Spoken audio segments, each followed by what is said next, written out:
இமயமலை அடிவாரத்தில் ஒரு மடம். அங்கே ஒரு சன்னியாசி இருந்தார். அவர்கிட்ட ஒருத்தர் வந்தார். சுவாமி, ஆசையை உதற நினைக்கிறேன், முடியல, ஒட்டிக்கிட்டே வருது அப்படின்னாராம். இப்படி உட்கார, ஒரு கதை சொல்கிறேன் அப்படின்னு சொல்லி அவர் சொல்ல ஆரம்பித்தாராம். அவர் சொன்ன கதை என்னன்னா, ஒரு ஊரில் ஒரு ஆள் இருந்தான். அவன் பேர் குப்புசாமி. அவன்கிட்ட எப்பவும் ஒரு பழைய தொப்பி இருக்கும், விடவே மாட்டான். அதனால் அவனை எல்லாரும் தொப்பி சாமி அப்படின்னு தான் கூப்பிடுறது வழக்கம். ஒரு புது தொப்பி வாங்கிக்கப்படாதாப்பா அப்படின்னு நண்பர்கள்லாம் சொல்லி பார்த்தாங்க. பணத்துக்கு எங்கே போவேன் அப்படின்னு விட்டானான். பணம் வச்சிருக்கான், செலவு பண்ண மனசு வரல. மகா கஞ்சன். பழைய பாட்டில்கள்லாம் வாங்கி விற்றுக்கிட்டு இருந்தான். அப்படி ஒரு தடவை பழைய கண்ணாடி சாமான்களை ஏலத்தில் எடுத்தப்போ அதில் ஒரு அருமையான சென்ட்டு பாட்டில் கிடச்சிது. உடனே ஒரு ஐடியா பண்ணான். அந்த சென்ட்டை சின்ன சின்ன பாட்டில்களில் அடைச்சி ஜன்னல் ஓரமாக அடுக்கி வச்சுட்டான். அதை விற்றா நிறைய பணம் கிடைக்குமே. அதனால் இதுக்கு இடையில் ஒரு நாள் அவன் அப்படியே உட்காந்துருந்தான். அந்த நேரம் நண்பன் வந்தான். ஏண்டா, உன் பழைய தொப்பியை மாற்றப்படாதா? ஊரில் எல்லாரும் கேலி பேசுகிறாங்களே உன்னை தொப்பி சாமின்னு அப்படின்னு சொல்லி கேட்டிருக்கான். இந்த சென்ட்டு பாட்டில் விற்றதும் பணம் வரும், அதுக்கப்புறம் பார்க்கலாம் அப்படின்னு நானா இவன். சரி வா, நீச்சல் குளத்துக்கு போயிட்டு வருவோம் அப்படின்னு கூப்பிட்ருக்கான் நண்பன். 2 பேரும் போனாங்க. அதே நேரம் அந்த ஊர் நீதிபதியும் அங்கே குளிக்க வந்தாராம். அவர்கிட்ட இருந்தது விலை வசந்த ஒரு புது தொப்பி. அதை அங்கே இருந்த ஸ்டாண்டில் மாட்டிவிட்டு குளிக்க போனார். இதுக்கிடையில் குப்புசாமி குளிச்சுட்டு வந்தான். அவனுடைய பழைய தொப்பியை காணலை. அந்த புது தொப்பியை பார்த்தா இது நண்பனுடைய வேலை தான் அப்படிங்கிறதாக புரிஞ்சுக்கிட்டு அதை எடுத்து மாட்டிட்டு வந்துட்டான். நீதிபதி குளிச்சுட்டு வந்து பார்க்குறாரு, தொப்பியை காணும். போலீஸில் புகார் கொடுத்தார். அவங்க தேடினாங்க. ஒரு மூலையில் பழைய தொப்பி கிடச்சிது. அடடா, இது நம்ம குப்புசாமியோட தொப்பி இல்லையா அப்படின்னு நானா ஒருத்தன். உடனே அவன் வீட்டுக்கு தேடிட்டு போயிருக்காங்க. அங்கே போய் பார்த்தா புது தொப்பி அங்கே இருக்குது. உடனே அவனுக்கு 1000 ரூபாய் அபராதம் போட்டாங்களாம். அவன் பணத்தை கட்டிவிட்டு ரொம்ப எரிச்சலோடு வீட்டுக்கு வந்தான். பழைய தொப்பி கண்ணில் பட்டது. மறுபடியும், உன்னால தானே எனக்கு 1000 ரூபா நஷ்டம் அப்படின்னு சொல்லி அதை எடுத்துக்கிட்டு அப்படி போயிருக்கான். அந்த ஊர் குளத்தில் வீசி எரிஞ்சிட்டு வந்துட்டான். அது மீன் பிடிக்கிற ஒருத்தன் கையில் சிக்கிச்சு. அவன் வர்ற வழியில் அதை எடுத்து வேகமாக வீசி எறிஞ்சான். அது நேராக குப்புசாமி வீட்டு ஜன்னல் வழியாக உள்ளே இந்த சென்ட்டு பாட்டில்கள் மேலே விழுந்து எல்லாம் உடஞ்சி நொறுங்கி போச்சு. குப்புசாமி பார்த்தான். தோட்டத்தில் ஆழமாக ஒரு குழியை வெட்டினான். அந்த தொப்பியை போட்டான், மூடிவிட்டான். இதை அடுத்த வீட்டுக்காரன் பார்த்தான். ஏதோ புதையல் தான் வச்சுருக்கான் போல இருக்குன்னு நினச்சான். போலீஸில் போய் புகார் கொடுத்துட்டான். மறுபடியும் போலீஸ் குழியை தோண்டினாங்க. பழைய தொப்பி மறுபடியும் வெளியில் வந்தது. எல்லாரும் சிரிக்கிறாங்க.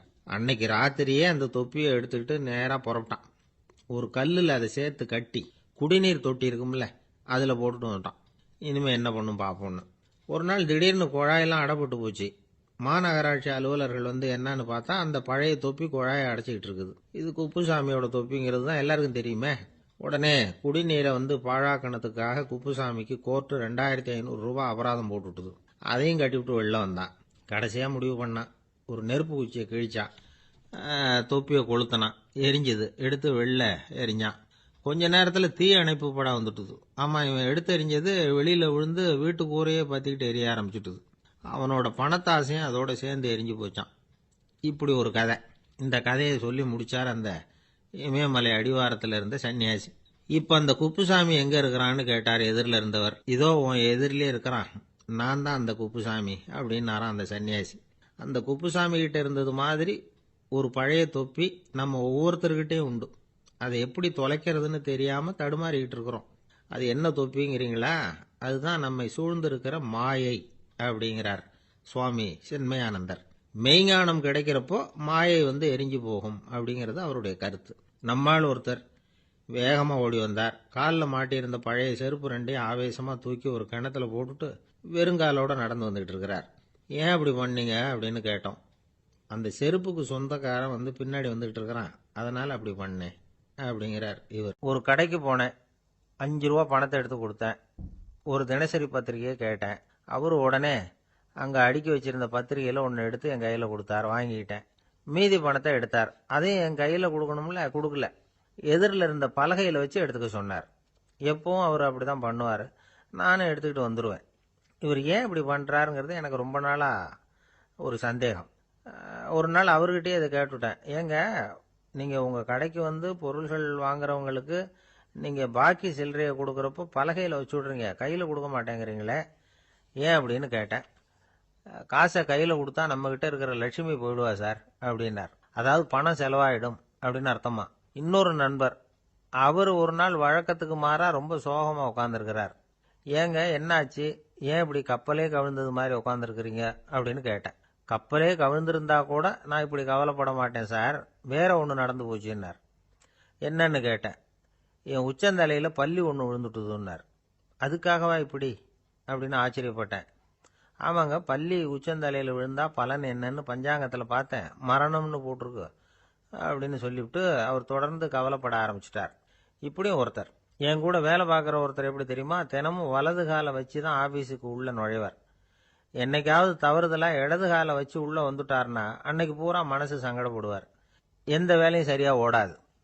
கேரம் போர்டு ஆடுற ஒருத்தர் எப்போ ஆட உட்காந்தாலும் ஸ்ட்ரைக்கரை கை தவறி கீழே விழற மாதிரி பண்ணி அதுக்கப்புறம் அதை எடுத்துக்கிட்டு ஆட உட்காருவார்.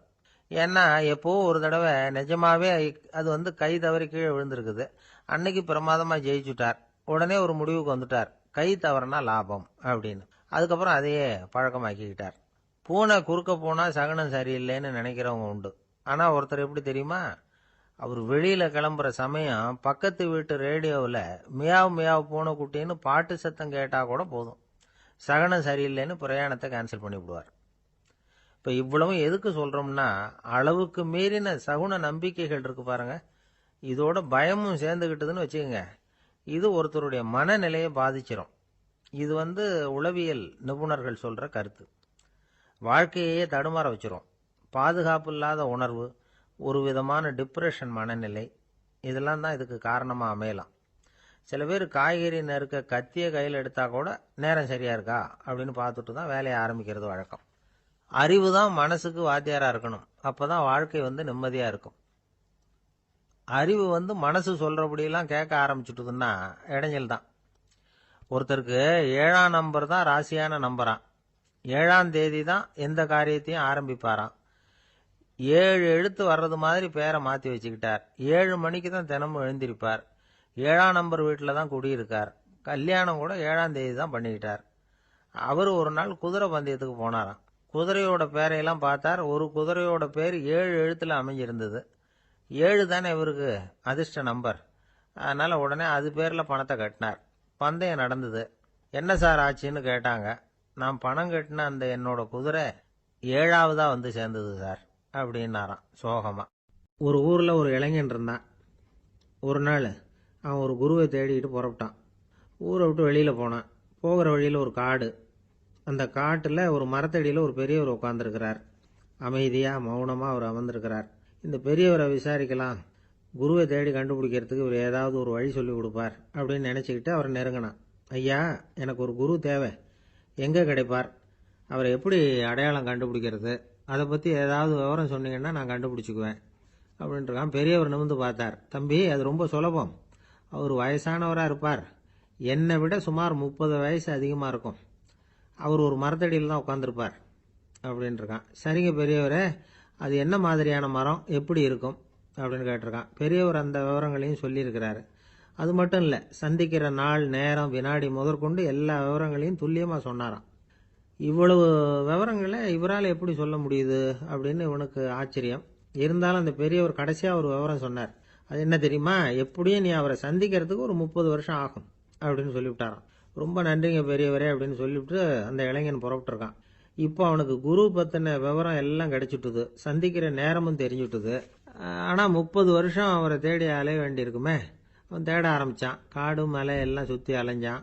பல வருஷங்கள் தேடினான், அழுத்து போயிட்டான். கடைசியில் அவனுக்கும் வயசாயிட்டுது. கடைசியில் தன்னுடைய சொந்த ஊருக்கே திரும்பி போய்கிட்டு இருந்தான். அங்கே ஒரு மரத்தடியில் அவன் தேடிக்கிட்டு இருந்த குருநாதர் கிடைச்சார். யார் அவருன்னா, 30 வருஷத்துக்கு முன்னாடி வழி சொல்லி கொடுத்தாருல அதே பெரியவர். அவருக்கு இப்போ 30 வயசு அதிகமாக இருந்தது. அதே மரம், அன்னைக்கு பெரியவர் சொன்ன அடையாளம் இப்போ பொருத்தமாக இருந்தது. இப்போ அந்த பெரியவர் சொன்னார், சரியாக சேர்ந்துட்டேன், வா, உனக்காக தான் நான் இவ்வளவு காலமும் காத்துக்கிட்டு இருந்தேன் அப்படின்னாராம். என்ன சொல்கிறீங்கன்னு இருக்கான். 30 வருஷத்துக்கு முன்னாடி என்கிட்ட வந்தியே, அப்போவே என் காலம் முடிஞ்சு போயிருந்தது.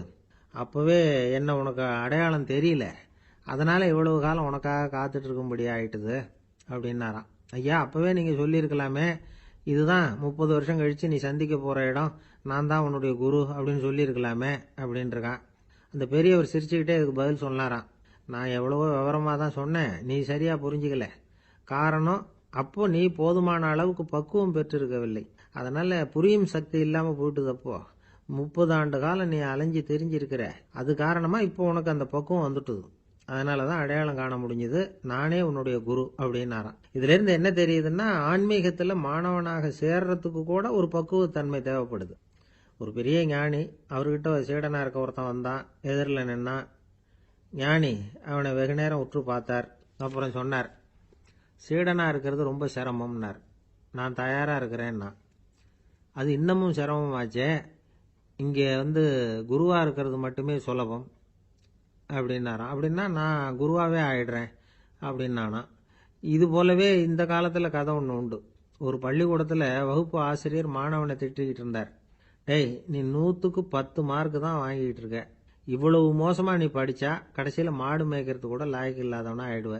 அதுக்கப்புறம் என்ன செய்ய போற அப்படின்னாராம். பையன் தலையை சொரிஞ்சுக்கிட்டே சொன்னானா, சார் அப்படின்னா ஒன்று செய்கிறேன் அப்படின்னானா. இவர் கேட்டிருக்கார், என்ன செய்ய போறேன்னு.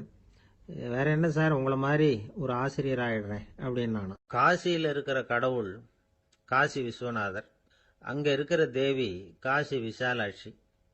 இவங்க 2 பேரும் ஒரு நாள் பேசிக்கிட்டு இருந்தப்போ கடவுள் சொன்னார், இந்த மனிதர்களை நாம ரொம்பவும் நம்பிக்கையோட தான் படைச்சிருக்கிறோம். இருந்தாலும் அவங்களுக்கு தான் நம்பிக்கை இல்லை.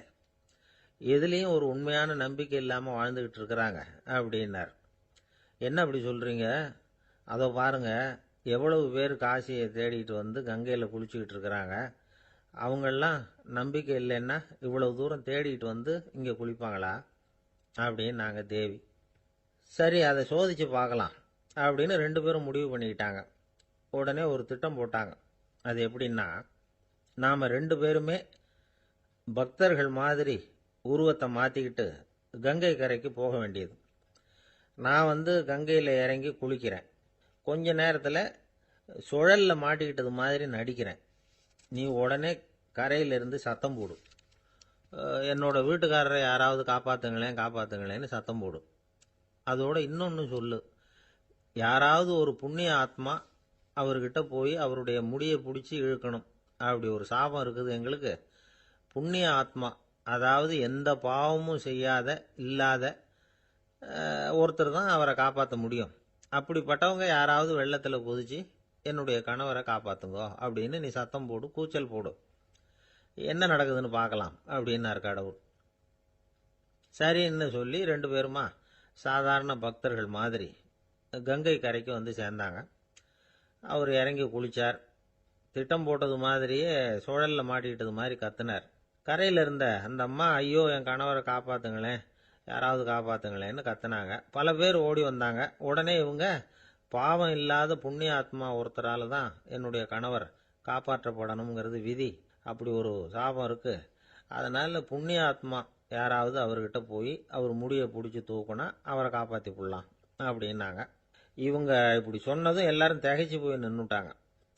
ஒவ்வொருத்தருக்கும் அவங்க செஞ்ச பாவம்லாம் ஒவ்வொன்றா ஞாபகத்துக்கு வர ஆரம்பிச்சுட்டுது. சரி, இதுக்கு நாம லாயக்கு இல்லை அப்படின்னு சொல்லி ஒதுங்கி போக ஆரம்பிச்சிட்டாங்க எல்லாம். இந்த சமயத்தில் யாரோ ஒருத்தர் வேகமாக ஓடி வந்தார். ஆற்றுல குதிச்சார். அவர்கிட்ட போனார், முடியை பிடிச்சார், தூக்குனார், அவரை காப்பாற்றி கரைக்கு கொண்டுட்டு வந்துட்டார். அப்படி காப்பாற்றின அந்த ஆளை இவங்க 2 பேரும் தனியாக கூப்பிட்டுக்கிட்டு ஒரு மண்டபத்துக்கு வந்துட்டாங்க. வந்து விசாரிக்கிறாங்க. நீ யாரப்பா அப்படின்னு கேட்குறாங்க. ஏதும் தெரியாத மாதிரி.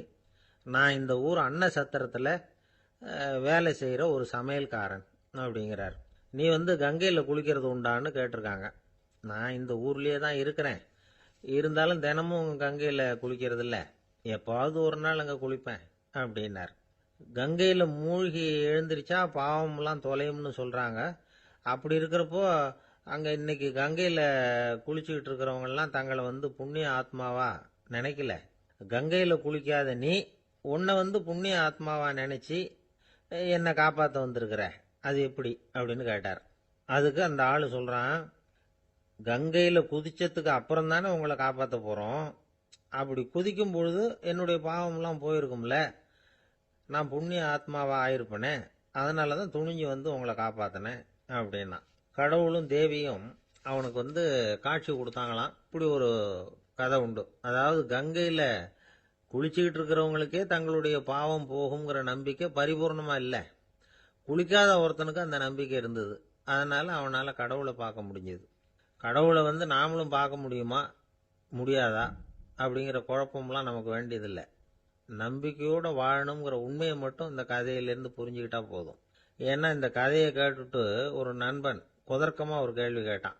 ஏன் சார், கங்கையில் குளிச்சா பாவம் போயிடும்னு சொல்கிறீங்களே, நான் எனக்கு வேண்டாத ஒருத்தனை அழைச்சிட்டு போய் கங்கையிலேயே தள்ளி விட்டுட்டு அதுக்கப்புறம் அங்கேயே முழுக்க போட்டுட்டு நான் செஞ்ச பாவத்தை அதுலேயே கழுவி விட்டுட்டு மறுபடியும் உங்ககிட்ட வந்துடுறேன்னு வச்சுக்கோங்க, நீங்கள் என்னை புண்ணிய ஆத்மான்னு ஏற்றுக்குவீங்களா அப்படிங்கிறான்.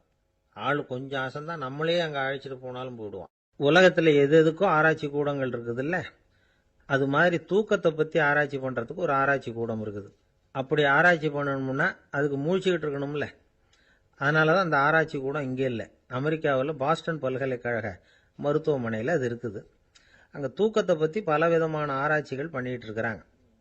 அந்த ஆராய்ச்சி கூடத்தில் இயக்குனராக இருக்கிற ஒரு நிபுணர் அவர் என்ன சொல்கிறார் தெரியுமா? உங்களுக்கு தூக்கம் வரலையா, நீங்கள் நல்லா தூங்குறதுக்கு தாராளமாக சில யோசனைகளை என்னால் சொல்ல முடியும் அப்படிங்கிறார். யோசனை தானே, காசா பணமாக கேட்டு வச்சுக்கலாமே. உணவு, மனநிலை, தூங்கும் இடத்தோட சூழ்நிலை, படுக்கைக்கு செல்றப்போ உள்ள பழக்க வழக்கங்கள், இது காரணமாக ஒருத்தருக்கு தூக்கம் வராமல் போகலாம். தூக்கம் வராததுக்கு இதுதான் காரணம்னா அதையெல்லாம் சுலபமாக கட்டுப்படுத்தலாங்கிறார் அவர். தூக்கத்தை வரவழைக்கக்கூடிய ஒரு நல்ல மருந்து உடற்பயிற்சி. ஆனால் ஒன்று, படுக்க போகிற நேரத்தில் இது மாதிரி உடற்பயிற்சிகள் எல்லாம் செய்யக்கூடாது. கொஞ்சம் முன்னாடி பகல்லையே இந்த பயிற்சிகளை செய்கிறது நல்லது. தூக்கம் வராமல் அவதிப்படுறவங்க பிற்பகல் நேரங்களில் காஃபி, டீ இது மாதிரி பானங்களை சாப்பிடக்கூடாது. மது அருந்துறது கூட தூக்கத்தை பாதிக்கும். வெது வெதுப்பான நீரில் குளிக்கிறது, தியானத்தில் ஈடுபடுறது, ஓய்வாக இருக்கிறது, படுக்கிறது, அதாவது படுக்கிறதுக்கு முன்னாடி ஒரு குவளை பால் சாப்பிட்றது, இதெல்லாம் தூக்கத்தை வரவழைக்கிறது ரொம்ப உதவியாக இருக்கும். இன்னொரு விஷயம் என்னென்னா, தூங்கி ஆகணுமேங்கிற கவலை வேண்டியதில்லை. அப்படி நினச்சி கவலைப்படுறதை விட்டுடணும். தூக்கம் வரலையா, உடனே படுக்கையை விட்டு எழுந்திருக்க வேண்டியது. வெளியில் வாங்க, வேறு ஏதாவது வேலையில் ஈடுபடுங்க, கொஞ்சம் நேரம் உலாவுங்க, அல்லது ஏதாவது ஒரு புஸ்தகத்தை எடுத்து படிங்க. களைப்பு ஏற்பட்டால் மறுபடியும் படுக்கைக்கு போங்க, தூக்கம் தானாக வந்துடும். ஒரு விஷயத்தை மட்டும் நல்லா ஞாபகத்தில் வச்சுக்கணும். படுக்கைக்கு போகிறப்போ உங்கள் மற்ற எல்லா பிரச்சனைகளையும் மறந்துடணும். அது எப்படி சார் முடியும், அந்த நேரம் தானே எல்லா பிரச்சனையும் வரிசையாக ஞாபகத்துக்கு வருது அப்படின்னு நாம் நினைக்கலாம். ஆனால் பழக்கத்தில் அதை நாம் மாற்றிக்க முடியும். கொஞ்சம் முயற்சி பண்ணணும், அவ்வளோதான். இது எல்லாமே ஆராய்ச்சி பண்ணி பார்த்துட்டு அந்த நிபுணர் சொல்கிற கருத்து தான். இன்னொரு விஷயமும் அவர் சொல்கிறார். அது என்னென்னா, உடல் கோளாறு காரணமாக தூக்கம் வராமல் அவதிப்படுறவங்களுக்கெல்லாம் இந்த யோசனைகள் சரியாக வராது அப்படிங்கிறார். அதுக்கெல்லாம் மருத்துவ சிகிச்சை கொடுத்து தான் சரி பண்ணணும். சில பேருக்கு நடு ராத்திரியில் மூச்சு திணறல் ஏற்பட்டு தூக்கம் வராமல் போயிடும். ஊரெல்லாம் தூங்குறப்ப தான் மட்டும் தூங்காமல் மூழ்கிட்டு இருக்கிறது, ஊரெல்லாம் மூழ்கிட்டு இருக்கிறப்போ தான் மட்டும் தூங்குறது, இது மாதிரி கோளாறுகளால் சில பேர் பாதிக்கப்படலாம். காலு தசை முறுக்கிக்கிறதுனால சில பேருக்கு அடிக்கடி இழிப்பு வரலாம். மன அழற்சி காரணமாக சில பேருக்கு தூக்கம் வராது. இது மாதிரி கோளாறுகளுக்கெல்லாம் அதுக்கு தகுந்த மாதிரி சிகிச்சை கொடுத்து தான் சரி பண்ண வேண்டியிருக்கும். எந்த கோளாறும் இல்லாமல் தூக்கம் வரலைன்னா ஆரம்பத்தில் சொன்ன முறைகளை கடைபிடிச்சு பார்க்கலாம். தூக்கம் வந்ததுன்னா யோசனை சொன்ன அந்த நிபுணருக்கு நன்றி சொல்லலாம். ஒருத்தர், ஏன் சார் பஸ்ஸில் தூங்குறது கெட்ட பழக்கமானு கேட்டார். இல்லையே, நான் கூட பஸ்ஸில் போகிறப்ப தூங்கிட்டு தானே போவேன் அப்படின்னார் இன்னொருத்தர். அப்புறம் ஏன் என்ன டிரைவர் வேலை வேணாம்னு வீட்டுக்கு அனுப்பி வச்சுட்டாங்க அப்படின்னாராம் அவர். ஜவஹர்லால் நேரு பிரதமராக இருந்த சமயம் அவர் ஒரு தடவை சென்னைக்கு வந்திருக்கிறார். இங்கே சில முக்கிய நிகழ்ச்சிகளில் கலந்துக்கிறதுக்காக வந்திருந்தார். ஆளுநர் மாளிகையில் ஒரு நாள் ராத்திரி தங்கி மறுநாள் புதுடெல்லி புறப்படுறதாக ஏற்பாடு.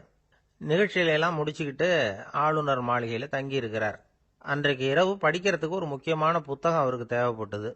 அந்த சமயத்தில் உலக அளவில் ஒரு முக்கியமான பொருளாதாரம் சம்பந்தமான ஒரு புத்தகம் வெளியாகி இருக்கிற விஷயம் அவருக்கு தெரியும். அந்த புத்தகம் மெட்ராஸுக்கு வந்திருக்குமா, அது இங்கே கிடைக்குமா அப்படின்னு விசாரிச்சிருக்கிறார் நேருஜி. அவர் இப்படி கேட்ட உடனே அங்கே இருந்தவங்கெல்லாம் ரொம்ப பரபரப்பாக செயல்பட ஆரம்பிச்சுட்டாங்க. முக்கியமான இடங்கள்ல எல்லாம் விசாரிச்சிருக்கிறாங்க, அந்த புத்தகம் உங்ககிட்ட இருக்கான்னு. சென்னையில் உள்ள கன்னிமாரா நூல் நிலையத்துக்கு எப்படியும் அந்த புத்தகம் வந்திருக்கணும் அப்படின்னு ஒரு நம்பிக்கை. அங்கே விசாரித்தாங்க. அந்த புத்தகம் 2 நாளைக்கு முன்னாடி தான் அங்கே வந்திருக்குது அப்படிங்கிற விஷயம் தெரிஞ்சுது. உடனே எல்லாரும் அங்கே ஓடினாங்க. அவங்களுக்கு இன்னொரு சந்தேகம், புத்தகம் வந்திருக்கு சரி, அது இந்த சமயத்தில் வேற யாரும் படிக்கிறதுக்கு எடுத்துகிட்டு போயிருக்கக்கூடாதே அப்படிங்கிற சந்தேகம். இருந்தாலும் மனசுக்குள்ள ஒரு தைரியம், இப்படி ஒரு புத்தகம் வெளிவந்திருக்கிற விஷயமே நேருஜி சொல்லி தான் நமக்கே தெரியும். அதுவும் இல்லாமல் உலக பொருளாதாரம் சம்பந்தமான ஏதோ ஒரு புத்தகம் அது. அதை போய் இந்த நேரத்தில் அவ்வளவு ஆர்வமாக யார் எடுத்துகிட்டு போயிட போகிறாங்க அப்படிங்கிற தைரியம். இந்த தைரியத்தோடு அந்த நூல் நிலையத்துக்கு ஓடினாங்க. புத்தகத்தை தேடுனா அது கிடைக்கல. யாரோ எடுத்துகிட்டு போயிருக்கிறாங்க. நேருவுக்கு மட்டுமே தெரிஞ்சிருந்த அந்த புத்தகம் பற்றின விஷயம் சென்னையில் வேற ஒருத்தருக்கும் தெரிஞ்சிருக்குது. உடனே எல்லாரும் பரபரப்பா அந்த அதுக்குன்னு இருக்கிற ரிஜிஸ்டர் இருக்குல்ல, பதிவேடு, அதை புரட்டி பார்க்குறாங்க யார் எடுத்துகிட்டு போகிறாங்கன்னு தெரிஞ்சுக்கிறதுக்காக. எடுத்துகிட்டு போனவங்க அதில் கையெழுத்து போட்டிருப்பாங்கல்ல, அதை பார்த்து யாருன்னு தெரிஞ்சுக்கலாம் அப்படிங்கிறதுக்காக தான் அதை புரட்டுறாங்க. அதோ அந்த புத்தகத்தோட பேர் பக்கத்தில் அதை எடுத்துக்கிட்டு போனவங்க கையெழுத்து உத்து பார்க்குறாங்க எல்லாரும். அதில் போட்டிருக்குது பேர் CN அண்ணாதுரை அப்படின்னு எழுதியிருந்தது. அவர் தான் பேரறிஞர் அண்ணா. நேரு படிக்க விரும்பின ஒரு புத்தகத்தை அதே நேரம் படிக்க விரும்பின இன்னொரு தலைவர் இவர். படிக்கிறதுல அவருக்கு இருந்த ஆர்வத்தை நாம் தெரிஞ்சுக்கணும்னா அதுக்கு எவ்வளவோ சம்பவங்கள் இருக்குது. கடைசி காலத்தில் அவர் அடையாறு மருத்துவமனையில் படுத்திருக்கிறார். அவருக்கு ஒரு முக்கியமான அறுவை சிகிச்சை செய்ய வேண்டியிருக்குது அவசரமாக. அமெரிக்காவிலேருந்து டாக்டர் மில்லர் வந்திருக்கிறார். அவர்கிட்ட கேட்குறார், டாக்டர் நாளைக்கே அறுவை சிகிச்சை செய்ய போகிறீங்களா அப்படின்னு. ஆமாங்கிறார் டாக்டர் மில்லர். நாளைக்கு மறுநாள் செஞ்சுக்கிறேனே அப்படின்னாரான் அண்ணா. ஏன் ஏதாவது நாள் பார்க்குறீங்களான்னு கேட்டிருக்கார். இல்லை, ஒரு புத்தகத்தை படிச்சுக்கிட்டு இருக்கிறேன், அதை நாளைக்குள்ளே முடிச்சிருவேன், அதுக்கப்புறம் நான் இறந்தாலும் கவலை இல்லை அப்படின்னாரான் இவர். அவர் தான் அறிஞர் அண்ணா. சங்ககால நூல்கள்லேருந்து சமீபத்தில் வந்த நூல்கள் வரைக்கும் எல்லாம் அவர் படிச்சிருக்கிறார். ஒரு திருமண விழாவில் அவர் பேசும்பொழுது சொன்ன விஷயம் இது. சங்க காலத்தில் காதலியை மணக்க விரும்புகிறவனுக்கு அவனுடைய தந்தை வீர சோதனைகள்லாம் வைப்பார். போய் புலிப்பல்லு கொண்டுகிட்டு வா, அப்போதான் என் பொண்ணை கொடுப்பேன் அப்படின்னு சொல்லுவார். காதலன் உடனே காட்டுக்கு போவான், ஒரு புலியை கொன்று அதனுடைய பல்லை கொண்டுகிட்டு வருவான். அதை வீர பதக்கத்தில் பதிச்சு அவனுக்கு மாமனார் சூட்டுவார் கல்யாண சமயத்தில். இப்போலாம் காதலன் கிட்ட அப்படி சொல்ல முடியாது. இப்போலாம் காதலன் கிட்ட காட்டுக்கு போய் புலிப்பல் கொண்டுகிட்டு வான்னு யாராவது சொன்னால் புலி தான் மாப்பிள்ளையாக வந்து சேரும் அப்படின்னார். வாழ்க்கையில் சில சந்தர்ப்பங்களில் நாம் சில அவமானங்களை சந்திச்சே தீர வேண்டியிருக்கு. என்ன பண்ணுறது, காலம் அப்படி. அவமானப்படுறவங்க உடனே அடங்கி போயிடுறது தான் உலக வழக்கம். அவமானப்பட்டால் உடனே சீறி எழறவங்களும் உண்டு. ஆனால் அதையே ஒரு சவாலாக எடுத்துக்கிட்டு முன்னுக்கு வர்றவங்களும் சில பேர் இருக்கிறாங்க. அவங்க ரொம்ப அபூர்வம். இன்னைக்கு மனோதத்துவ நிபுணர்கள்லாம் என்ன சொல்கிறாங்க தெரியுமா? அவமானப்பட்டுட்டா உடனே அடங்கி போயிடக்கூடாதான். அதையே ஒரு சவாலாக எடுத்துக்கிட்டு மனசில் ஒரு வைராக்கியத்தோட முயற்சி பண்ணினா வாழ்க்கையில் எல்லாரும் முன்னேறலாமா. அவமானம்ங்கிறத நாம் வைராக்கியமாக மாற்றிக்கணும். அதுதான் வெற்றிக்கு வழி. ராமர் இந்த பூமியில் பிறந்ததே ஒரு வைராக்கியத்தினால தான் சார் அப்படின்னார் ஒருத்தர். எப்படிங்க அது அப்படின்னு கேட்டேன். அவர் சொன்னார், தசரதருக்கு ராமர் குழந்தையா பிறக்கணும், அப்போ தான் இங்கே இருக்கிற கஷ்டங்கள்லாம் நீங்கும் அப்படின்னு சர்வ லோகமும் எதிர்பார்த்துக்கிட்டு இருக்குது. ஆனால் அவர் எப்போ பிறப்பார் அப்படின்னு யாருக்கும் தெரியல. அந்த காரியம் சீக்கிரம் நடக்கணுமே, அதுக்கு என்ன பண்ணுறது? நாரதர் வந்தார் ஒரு நாள் தசரதரை தேடி. தசரதா, உனக்கு ஒரு செய்தி தெரியுமான்னு ஆரம்பித்தார். அவர் எப்பவும் இப்படித்தானே ஆரம்பிக்கிறது வழக்கம். என்ன விஷயம்னு கேட்டார் தசரதர். தசரதா, நீ அடிக்கடி உன்னோட தேரில் ஏறிக்கிட்டு தேவலோகத்துக்கு போகிற, அங்கே போகிற வர்ற எல்லாம் பண்ணிகிட்டு இருக்க, எல்லாம் சரி. தேவலோகத்துலேயும் உன்னை நல்லபடியாக தான் வரவேற்கிறாங்க. தேவேந்திரன் உன்னை பிரியமாக அழைச்சிட்டு போய் தன்னுடைய அரியாசனத்திலேயே தனக்கு பக்கத்திலேயே உட்கார வைக்கிறான். நீயும் சந்தோஷமாக உட்காந்து பேசிவிட்டு வந்துடுற. ஆனால் நீ இங்கே வந்ததுக்கு அப்புறம் அங்கே என்ன நடக்குது தெரியுமா உனக்கு அப்படின்னாரான் நாரதர். என்ன நடக்குது எனக்கு ஒன்றும் தெரியலையே அப்படின்னாரான் தசரதர். நாரதர்கிட்ட கிட்டத்தில் கேட்டிருக்கார், கொஞ்சம் சொல்லுங்கள் என்னது அப்படின்னு. அவர் நெருங்கி வந்தாராம் நாரதரும். மெதுவாக அவர் காதோட காதாக சொன்னாராம். அதாவது நம்ம பாஷையில் சொல்லப்போனால் பற்ற வைக்கிறார். நீ அங்கே தேவேந்திரங்கிட்ட உட்காந்து பேசிவிட்டு வந்த பிறகு நீ அங்கே உட்காந்துருந்த அரியாசனத்தை தண்ணி ஊற்றி கழுவி சுத்தப்படுத்துகிறாங்க. நீ என்ன அந்த அளவுக்கு சுத்தம் இல்லாத ஆளா, தினம் குளிக்காமையாக இருக்கிற அப்படின்னாராம். தசரதருக்கு இது ரொம்ப அவமானமாக போயிட்டுது. அப்படியே செய்கிறாங்க அப்படின்னாராம். ஆமாம், நீ வேணும்னா நான் சொல்கிறது உண்மையா இல்லையா அப்படின்னு சோதனை பண்ணி பார்த்துக்கோ அப்படின்னாரான் நாரதர். உடனே தசரதர் இதுக்காகவே புறப்பட்டு தேவலோகம் போனார். அங்கே வழக்கம் போலவே இவரை கூப்பிட்டு உட்கார வச்சு பேசிக்கிட்டு இருந்தான் தேவேந்திரன். கொஞ்ச நேரம் பேசிக்கிட்டு இருந்துட்டு சரி நான் கிளம்புறேன்னு புறப்பட்டார். சரி, அவனும் வாசல் வரைக்கும் வந்து வழி அனுப்பி வச்சுட்டு உள்ளே போயிட்டான். தசரதர் வெளியில் கொஞ்ச நேரம் மறைஞ்சு இருந்துட்டு மெதுவாக உள்ளே எட்டி பார்த்தார் என்ன நடக்குதுன்னு. நாரதர் சொன்னது உண்மைதான். தசரதர் உட்கார்ந்திருந்த ஆசனத்தை அங்கே 2 தேவர்கள் கழுவி சுத்தப்படுத்திக்கிட்டு இருக்கிறாங்க. தசரதரால் இதை தாங்கிக்க முடியல. அவருக்கு ரொம்ப அவமானமாக போச்சு. நேராக கிடுகிடுன்னு தேவேந்திரங்கிட்டே போனார். நான் உட்கார்ந்திருந்த இருக்கையை சுத்தம் பண்ணுறியே, நான் என்ன அந்த அளவுக்கு பாவியா அப்படின்னு கேட்டார். ரொம்ப கோபமாக கேட்டார். தசரதரே, மனுஷனுக்கு 3 கடன்கள் உண்டு. தேவ கடன், ரிஷி கடன், பித்ரு கடன். இதை தீர்க்காதவன் பாவியாகிறான். இதில் மகனை பெறுவதால் தான் பித்ரு கடன் தீரும். உனக்கு மகன் கிடையாது, அதனால நீ பாவியாகிற. பாவி உட்கார்ந்திருந்த இடம்ங்கிறதுனால அதை சுத்தம் செய்ய வேண்டியது எங்கள் கடமை அப்படின்னு நானாம் தேவேந்திரன். இந்த இடத்துல தசரதருக்கு ஏற்பட்ட அவமானம் ஒரு வைராக்கியமாக மாறிச்சு. தேவேந்திரனே கேட்டுக்கோ, ஒரு மகனை பெற்ற பிறகுதான் இந்த சபையில் மறுபடியும் அடி எடுத்து வைப்பேன் அப்படின்னு சொல்லிவிட்டு போயிட்டாராம்.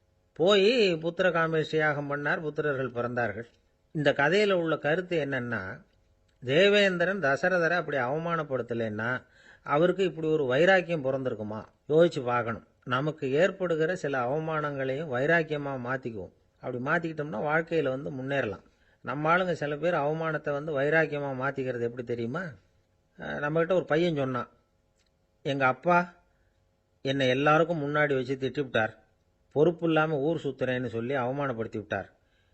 இனிமேல் நீ என் முகத்திலேயே முழிக்காதரா போடான்னு வேற சொல்லிவிட்டார். எனக்கு ரோஷம் வந்துட்டுது. அந்த அவமானத்தை வைராக்கியமாக மாற்றிக்கிட்டேன். அன்னையிலேருந்து அவர் முகத்திலேயே முழிக்கிறது இல்லை அப்படின்னா. அப்படியான்னு கேட்டோம். ஆமாங்க, அவர் வீட்டில் இல்லாத நேரமாக பார்த்து உள்ள சமையல் கட்டுக்கு போய் சாப்பிட்டுட்டு நைஸாக வெளியில் வந்துடுவேன் அப்படிங்கிறான் அவன். ஒரு ஊரில் ஒரு ராஜா இருந்தார். அவர் ஒரு பூனை வளர்த்தார். ரொம்ப செல்லமாக அவர் அந்த பூனையை வளர்த்தார். அவர் என்ன பண்ணுவார் தெரியுமா? இரவு நேரத்தில் அந்த பூனையோட தலையில் ஒரு விளக்க வச்சுருவார். அந்த பூனை ரொம்ப ஜாக்கிரதையாக அந்த விளக்கு கீழே விழுந்துடாமல் பார்த்துக்கும். தலையை ஆட்டாமல் ரொம்ப நிதானமாக ராஜா பின்னாடி நடந்து போய்கிட்டே இருக்கும். அந்த விளக்கு வெளிச்சத்தில் எல்லா வேலைகளையும் செஞ்சிருவார். கையில் ஒரு விளக்கை தனியாக எடுத்துகிட்டு போக வேண்டிய அவசியமே இல்லை. விளக்கை தூக்கிட்டு போகிற வேலையை அந்த பூனை பார்த்துக்கும். அதனால் ராஜாவுக்கு அந்த பூனை மேலே ரொம்ப பிரியம். மந்திரிகளையெல்லாம் கூப்பிட்டு அவங்கக்கிட்ட சொல்லுவார், பார்த்தீங்களா இந்த பூனை எவ்வளவு விசுவாசமாக நடக்குது, என் பேரில் எவ்வளவு மரியாதை பார்த்தீங்களா அதுக்கு அப்படிம்பார். இதை கேட்டுவிட்டு அங்கிருந்த அமைச்சர்களில் ஒருத்தர் சொன்னார், மன்னா நீங்கள் சொல்கிறது சரிதான், இருந்தாலும் இந்த பூனையோட விசுவாசத்தை நாம் கொஞ்சம் சோதித்து பார்க்க வேண்டியிருக்கு அப்படின்னாராம். சரி, உங்கள் ஆசையை ஏன் கெடுக்கணும், நல்லா சோதிச்சு பாருங்க அப்படின்னு சொல்லிவிட்டார் ராஜா. உடனே அந்த அமைச்சர் என்ன பண்ணார் தெரியுமா? எங்கேயோ புறப்பட்டு போனார். ஒரு 5-6 எலிகளை பிடிச்சிக்கிட்டு வந்தார். அரண்மனையில் ராஜா ஏதோ வேலை பார்த்துக்கிட்டு இருக்கிறாரு. பக்கத்தில் அந்த பூனை ரொம்ப பணிவாக நின்றுக்கிட்டு இருக்குது. அது தலையில் விளக்கு எரிஞ்சிக்கிட்டு இருக்கு. அமைச்சர் தான் பிடிச்சிக்கிட்டு வந்த எலிகளை அந்த பூனை பார்வையில் படுறது மாதிரி எதிரில் விட்டார். அந்த எலிகள்லாம் அங்கேயும் இங்கேயும் ஓட ஆரம்பிச்சுது. அதை பார்த்தது பூனை. அவ்வளவுதான். தலையில் இருக்கிற விளக்கை பற்றியும் கவலைப்படலை, ராஜாவை பற்றியும் கவலைப்படல. ஒரே பாய்ச்சலாக பாஞ்சு எலிகளை துரத்த ஆரம்பிச்சுட்டுது. தலையில் இருந்த விளக்கு எங்கேயோ போய் விழுந்தது, அணைஞ்சு போச்சு. இருட்டில் ராஜா தடுமாற ஆரம்பிச்சுட்டார். இந்த சமயத்தில் அந்த அமைச்சர் மறுபடியும் விளக்கை ஏற்றினார். வெளிச்சம் வந்தது. அதுக்கப்புறம் அந்த அமைச்சர் பேசினார், அரசே, பூனையோட விசுவாசத்தை பார்த்தீங்களா? எலி அது கண்ணில் படுற வரைக்கும் தான் விசுவாசமாக இருந்தது. அது மாதிரி எலியை பார்த்ததும் எல்லாத்தையும் விட்டுட்டு அதை துரத்த ஆரம்பிச்சுட்டு பார்த்தீங்களா? தான் அந்த பூனையை பற்றி நினைச்சது தப்புங்கிறது அதுக்கப்புறம் தான் அந்த ராஜாவுக்கு புரிஞ்சுதான். சரி, இப்போ எதுக்கு இந்த கதையெல்லாம் அப்படிங்கிறீங்களா? இந்த பூனை மாதிரி தான் நம்ம மனசும். மனசை எவ்வளவுதான் பயிற்சி கொடுத்து பக்குவமாக வச்சிருந்தாலும் பார்க்கறதுக்கு பரமசாது மாதிரி தான் இருக்கும். பார்க்க வேண்டியதை பார்த்துட்டுதுன்னா பாஞ்சிரும். இந்த பூனை மாதிரி புலன் இன்ப பொருள்கள் கிட்டாத வரைக்கும் மனம் அடங்கி இருக்கிறது மாதிரி தான் தெரியும். கொஞ்சம் வாய்ப்பு கிடைச்சாலும் அது குதிக்க ஆரம்பிச்சிரும், தப்பு பண்ண ஆரம்பிச்சிரும். பெரிய பெரிய முனிவர்கள் வாழ்க்கையில் நடந்த வீழ்ச்சி இதை தான் நிரூபிக்குது. புலன்களின் ஆற்றல் அதிகம். அதனால மனக்கட்டுப்பாடு பயிற்சிகளில் ரொம்ப எச்சரிக்கையா இருக்கணுங்கிறார் சுவாமி சிவானந்தர். மது பழக்கத்தையே விட்டுட்டேன்னு உறுதியா இருப்பான். கடை கண்ணில் பட்டுட்டுதுன்னா காலை அவனை கேட்காமலே இழுத்துக்கிட்டு உள்ள போயிடும். இதுதான் மனசுங்கிறது. அதுதான் அந்த ராஜா வளர்த்த பூனை. நம்மால் ஒருத்தன் அந்த ராஜா பூனை தலையில விளக்க வச்சது மாதிரி இவன் தன்னுடைய தலையிலேயே ஒரு விளக்க ஏற்றி வச்சுக்கிட்டு என்னத்தையோ தேட ஆரம்பிச்சான். தேடிக்கிட்டு இருக்கிறான். தலையை ஆட்டாம நிதானமா நடந்து ரொம்ப நேரமா தேடிட்டு இருக்கிறான். அந்த சமயம் அங்க வந்த ஒருத்தர், என்னத்தை தேடுறீங்கன்னு கேட்டார். அதுதான் மறந்து போச்சு அப்படின்னு இழுத்தான். சரி, கொஞ்சம் இப்படி உட்காருங்க, ஞாபகம் வந்ததும் தேட ஆரம்பிக்கலாம் அப்படின்னாரு அவரு. இவன் கொஞ்ச நேரம் உட்காந்து யோசிச்சான். அப்புறம் திடீர்னு எழுந்திருச்சான். ஞாபகம் வந்துட்டுதுன்னா. என்னன்னு கேட்டார். எங்க வீட்டில் இருந்த விளக்க எங்க வச்சேன்னு தெரியல, அதுதான் தேடிட்டு இருக்கிறேன், ஏற்றி வைக்கலாம்னு பார்க்குறேன் அப்படின்னா. ஒரு விவசாயி விதைக்கிறதுக்காக வயல்வெளி பக்கம் போறார். விதைகளை அள்ளி வீசினார். அப்போ என்ன ஆச்சுன்னா, சில விதைகள் பாதை ஓரத்தில் விழுந்தது. சில விதைகள் முள் செடிகள் மண்டி இருந்த புதருக்கு இடையில விழுந்தது. சில விதைகள் நல்ல நிலத்தில் விழுந்தது. பாதை ஓரத்தில் விழுந்த விதை என்ன ஆச்சுன்னா, அதெல்லாம் பறவைகள் கண்ணில் போட்டுவிட்டுது. உடனே உட்காந்து கொத்தி தின்னுட்டு போட்டுது. அதிகமாக மண் இல்லாத பாறை பகுதியில் விழுந்த விதையெல்லாம் லேசாக வேர் விட்டு முளைக்க ஆரம்பிச்சுது. அதுக்கப்புறம் வேர் கீழேயும் ஆழமாக போக முடியல, மேலேயும் சூரிய வெப்பம் அதிகம் தாங்க முடியல, எல்லாம் காஞ்சி கருகி போட்டுது. புதர் பகுதியில் சில விதைகள் விழுந்தது இல்லையா, முள் செடிகள் காடாக மண்டி போயிருந்தது. அதனால் முளைச்சி வர்ற செடிக்கு நெருக்கடி அதிகமாக போட்டுது. சரியாக வளர முடியல, விளைச்சலும் சரியா இல்லை. நல்ல நிலத்தில் விழுந்த விதைகள் மட்டும் நல்லா முளைச்சிது, நல்லா வளர்ந்தது, விளைச்சலும் பிரமாதமாக இருந்தது. இந்த கதையை சொல்லிவிட்டு, கேட்க செவியுள்ளோர் கேட்கட்டும் அப்படிங்கிறார் இயேசு பெருமான். ஆமாம், இயேசு கடலில் நின்ற படகு ஒன்றில் உட்காந்துருக்கிறார். கடற்கரையில் ஏராளமான மக்கள் உட்காந்துருக்கிறாங்க. அந்த சமயத்தில் தான் இயேசு ஓமைகள் மூலமாக மக்களுக்கு பல உண்மைகளை சொல்லிகிட்டு இருக்கிறார். மக்கள் அந்த கதையை கேட்டுட்டு ஒன்றும் புரியாமல் முழிக்கிறாங்க. அதை கவனித்த இயேசு அந்த ஓமையை விளக்க ஆரம்பித்தார். இதில் அந்த விதைக்கிறவர் தான் இறைவன். அவருடைய வார்த்தைகளை விதைக்கிறார். அந்த வார்த்தைகளை கேட்கிற மக்கள் அந்த விழுந்த விதைகள் மாதிரி 4 வகையானவர்கள். சில பேர் பாதை ஓரத்தில் விழுந்த விதைகள் மாதிரி. இறைவன் வார்த்தைகளை அவங்க கேட்குறாங்க, ஆனால் தீய எண்ணங்கள் செய்கைகள் மூலமாக விதைக்கப்பட்ட வார்த்தைகள் அழிஞ்சு போடுது. இறைவன் வார்த்தைகளை கேட்ட உடனே மகிழ்ந்து போய் உடனே சில பேர் அதை ஏற்றுக்கிறாங்க. இவங்கெல்லாம் அந்த பாறை பகுதியில் விழுந்த விதைகள் மாதிரி. அதனால் இவங்கெல்லாம் வேறு இல்லாதவங்க. கொஞ்ச காலத்துக்கு இறை வார்த்தைகளுக்கு கீழ்ப்படிந்து நடப்பாங்க. அதனால் ஏதாவது இடைஞ்சல் ஏற்பட்டால் உடனே தடுமாறுவாங்க. தங்கள்கிட்ட இருக்கிற நல்ல பண்புகளை விட்டுட்டு பாவ வழிகளுக்கு போயிடுவாங்க. முள் செடிகளுக்கு இடையில விழுந்த விதைகள் மாதிரி உள்ளவங்க யாருன்னா, இவங்களுக்கு உலக கவலை உண்டு, செல்வத்தின் மீது மயக்கம் உடையவர்கள். உலக ஆசைகள் இவங்களுக்குள்ள பூந்துடுறதுனால அங்கே இருக்கிற நல்ல பண்புகள் மறைஞ்சு போயிடுது. அதனால் அவங்களும் உபயோகம் இல்லாதவங்களா ஆயிடுறாங்க. நல்ல மனிதர்கள் நல்ல நிலத்தில் விழுந்த விதைகளுக்கு ஒப்பானவர்கள். இவங்க இறை வார்த்தையை கேட்குறாங்க, அதை ஏற்றுக்கிறாங்க, அவங்களும் நல்லபடியாக வாழுறாங்க, அடுத்தவங்களுக்கும் உபயோகமாக இருப்பாங்க. இதுதான் இயேசு சொன்ன விளக்கம். நல்ல வார்த்தைகளை கேளுங்கள், நல்ல வார்த்தைகளை ஏற்றுக்கொள்ளுங்கள், அடுத்தவங்களுக்கு உபயோகமாக இருங்க. இதுதான் பெரியவங்கள்லாம் நமக்கு சொல்லுகிற உபதேசம். ஒரு அப்பா தன்னுடைய மகனுக்கு உபதேசம் பண்ணார். இதை பாருப்பா, நல்ல வார்த்தைகளை கேட்கணும், எப்போதுமே மகன் அப்பா பேச்சை கேட்கறது நல்லது அப்படின்னாராம். நீ ஏதாவது ஒரு தப்பு பண்ணா என் தலையில ஒரு முடி நரைச்சி வெள்ளையா போடும்பா, நீ செய்யற ஒவ்வொரு தப்புக்கும் என் தலையில ஒவ்வொரு முடி வெள்ளையாயிடும் அப்படின்னாராம். பையன் யோசிச்சான், அப்பா இப்பதான் எனக்கு புரியுது, தாத்தாவோட தலைமுடி பூராவும் வெள்ளையா இருக்கிறதுக்கு என்ன காரணம்ங்கிறது எனக்கு இப்பதான் புரியுது அப்படின்னானா. ஒரு தந்தை தன்னோட பிள்ளைய ரொம்ப தைரியசாலியா வளர்க்கணும்னு ஆசைப்பட்டார். அதுக்காக அவனை கூப்பிட்டு உட்கார வச்சு இப்படி உபதேசம் பண்ணார். இதை பாருப்பா, நான் உன்னாட்டம் இருக்கிறப்போலாம் எதுக்கும் பயப்பட மாட்டேன், ரொம்ப துணிச்சலா இருப்பேன். ஒரு நாள் ஒரு அப்பாவி எலிய ஒரு பூனை துரத்திட்டு ஓடிச்சு. நான் உடனே என்ன செஞ்சேன் தெரியுமா? அந்த பூனையை பிடிச்சேன், அது வாலில் ஒரு பட்டாசு சரத்தை கட்டினேன், கொளுத்தி விட்டேன், படபடன்னு வெடிக்க ஆரம்பிச்சுட்டுது. அது துள்ளிக்கிட்டு அங்கேயும் இங்கேயும் ஓடி இருக்கு பாரு ஓட்டம், ரொம்ப தமாஷு அப்படின்னார் அப்பா. இப்படி சொல்லிவிட்டு பையனை பார்த்து, இதை கேட்கறதுக்கு உனக்கும் துணிச்சல் வருதா, நான் என்னுடைய செயலை நீ கேட்குறப்போ உனக்கு துணிச்சல் வருதா அப்படின்னு கேட்டார். வருதுன்னா பையன். எப்படின்னா அப்படிங்கிற விவரத்தையும் சொன்னான் அவன். அதாவது, எலியை விரட்டினத்துக்காக பூனை வாலில் பட்டாசு கொளுத்துனீங்க நீங்க, பூனையை விரட்டினத்துக்காக உங்க கழுத்துல பட்டாசு சரத்தை மாட்டினா என்னன்னு தோணுது எனக்கு அப்படின்னா பையன். பையனோட துணிச்சல் அப்பாவே நடுங்க வச்சுட்டுது. அது சரி, ஒரு அப்பா பிள்ளைக்கு இப்படியா உபதேசம் பண்றது? எல்லாருக்கிட்டையும் அன்பா பழகிறது எப்படி அப்படின்னு சொல்லி கொடுக்கணும். பிஞ்சு உள்ளங்கள்ல நஞ்ச தூவலாமா? ஒரு நாள் விநாயகர் ஒரு பூனையோட விளையாடிக்கிட்டு இருந்தாராம். அப்படி ஆசையாக விளையாடிக்கிட்டு இருந்தப்ப அவரோட கை நகம் தவறுதெல்லாம் பூனையோட முகத்தில் பட்டுட்டு தான்.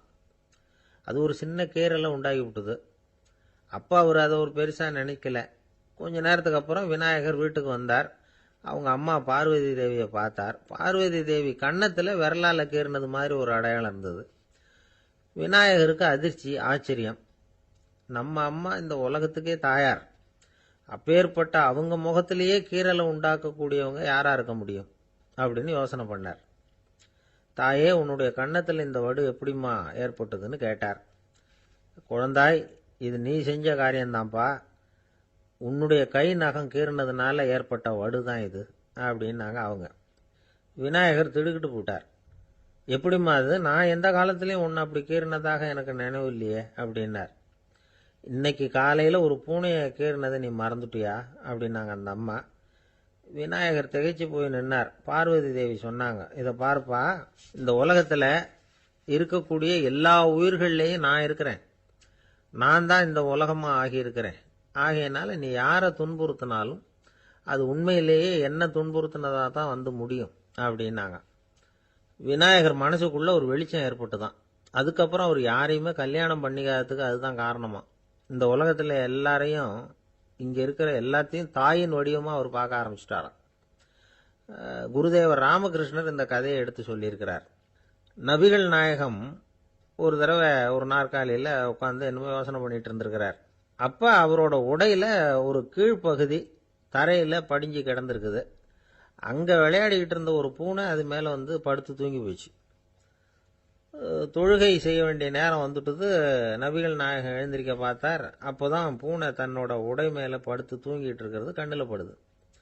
பூனையோட தூக்கத்தை கலைக்க விரும்பல அவர். தன்னுடைய சகோதரியை கூப்பிட்டார். ஒரு கத்திரிக்கோல் எடுத்துட்டு வர சொன்னார். பூனை படுத்திருந்த உடை பகுதி மட்டும் இருக்குல்ல, அதை மட்டும் அதோட கத்திரிச்சு விட்டுட்டு அதுக்கப்புறம் அவர் எழுந்திரிச்சு தொழுகைக்கு போனாராம். அதாவது பிற உயிர்கள்கிட்ட எப்படி அன்பு காட்டணுங்கிறத பெரியவங்க எவ்வளவோ விதத்தில் நமக்கு எடுத்து காட்டியிருக்கிறாங்க. இருந்தாலும் எத்தனை பேர் மனசில் அதெல்லாம் உரைச்சிருக்குது. நாமளும் நம்ம ட்ரெஸ்ஸு மேலே ஒரு பூனை படுத்திருந்தா ஒரு கத்திரிக்கோலை தான் தேடுவோம், எடுத்துகிட்டு வர சொல்லுவோம். துணியை வெட்டுறதுக்கு பதிலாக இல்லை அதோட வாழை வெட்டினா என்ன அப்படின்னு தோணும். ஒரு ஆள் ரொம்ப பிரியமாக ஒரு பூனையை ஆற்றுல குளிப்பாட்டிக்கிட்டு இருந்தானா. எப்படி? அந்த பூனையை ஆற்று தண்ணியில் அமுக்கி அமுக்கி குளிப்பாட்டிக்கிட்டு இருக்கிறான்.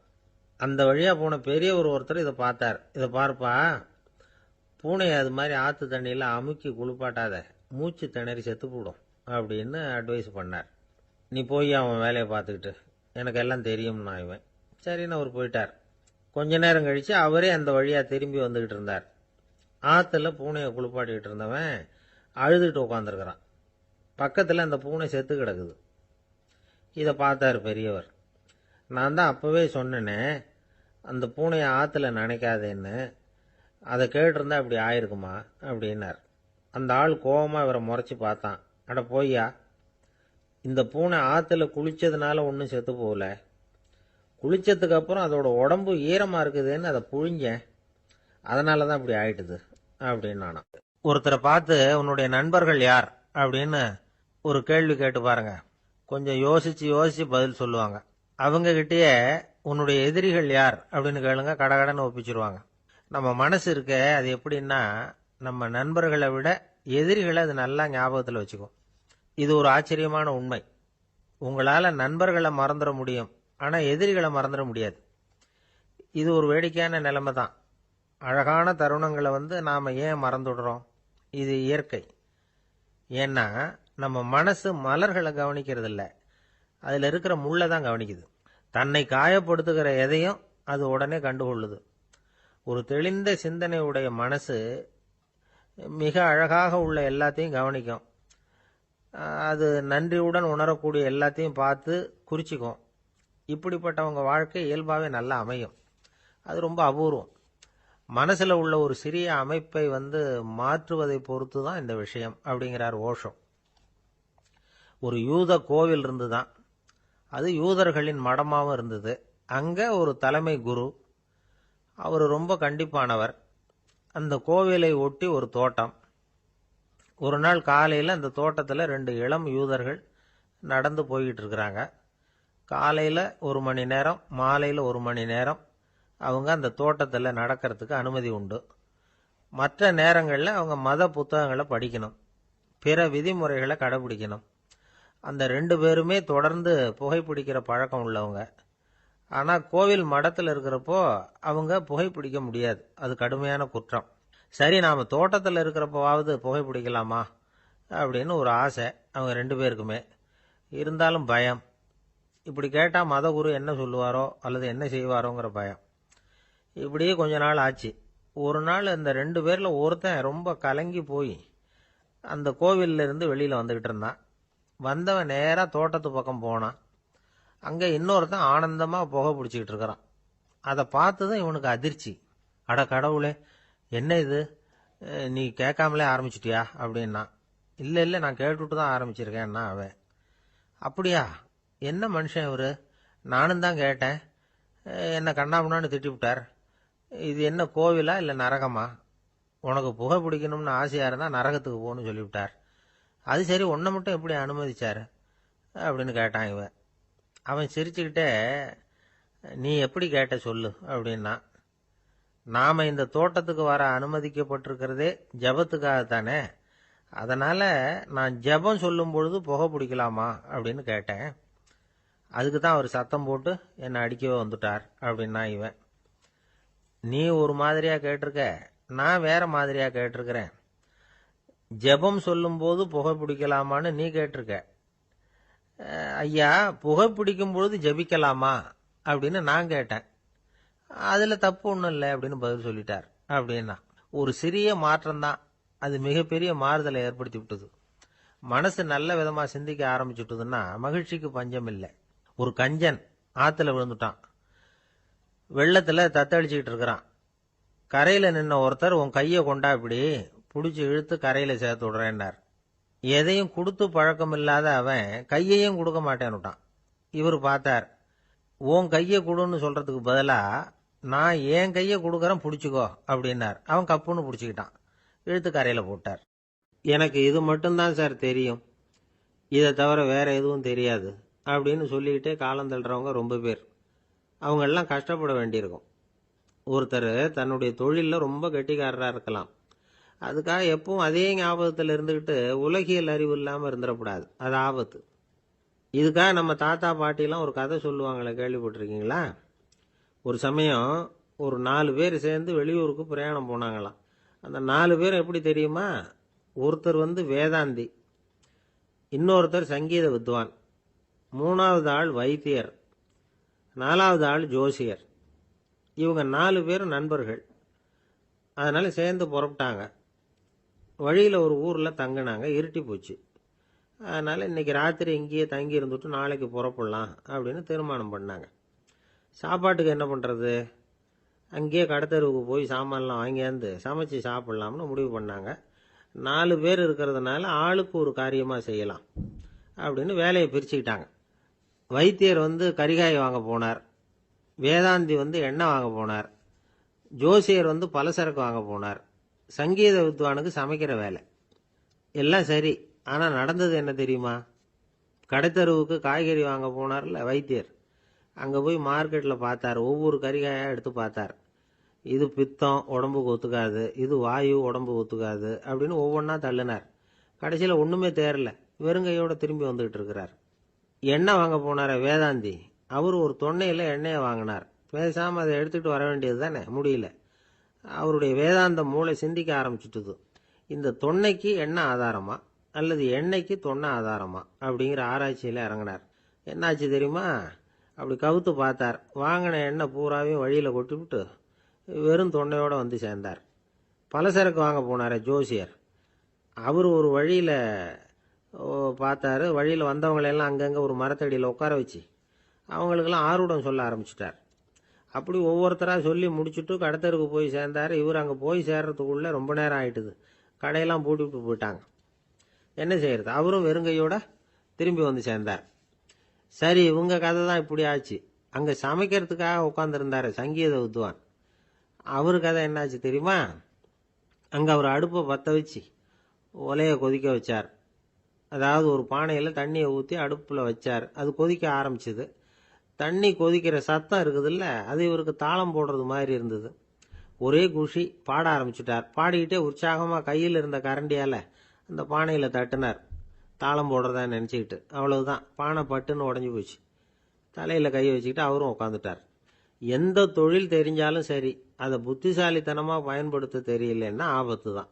அதுக்காக தான் இந்த கதை. ஒரு பஸ் டிரைவர் ரொம்ப கெட்டிக்காரரு. பஸ்ஸை ரொம்ப திறமையா ஆபத்து இல்லாம ஓட்டினதுக்காக பரிசுலாம் வாங்கினவர். அவரே ஒரு படகு ஓட்டுறதுக்காக அழைச்சிட்டு போயிருக்கிறாங்க, மோட்டார் படகு. அதையும் ரொம்ப திறமையா தான் ஓட்டிட்டு போயிருக்கிறாரு. நடுக்கடல்ல போனதும் படகு நின்று போச்சு. மோட்டார்ல ஏதோ கோளாறு.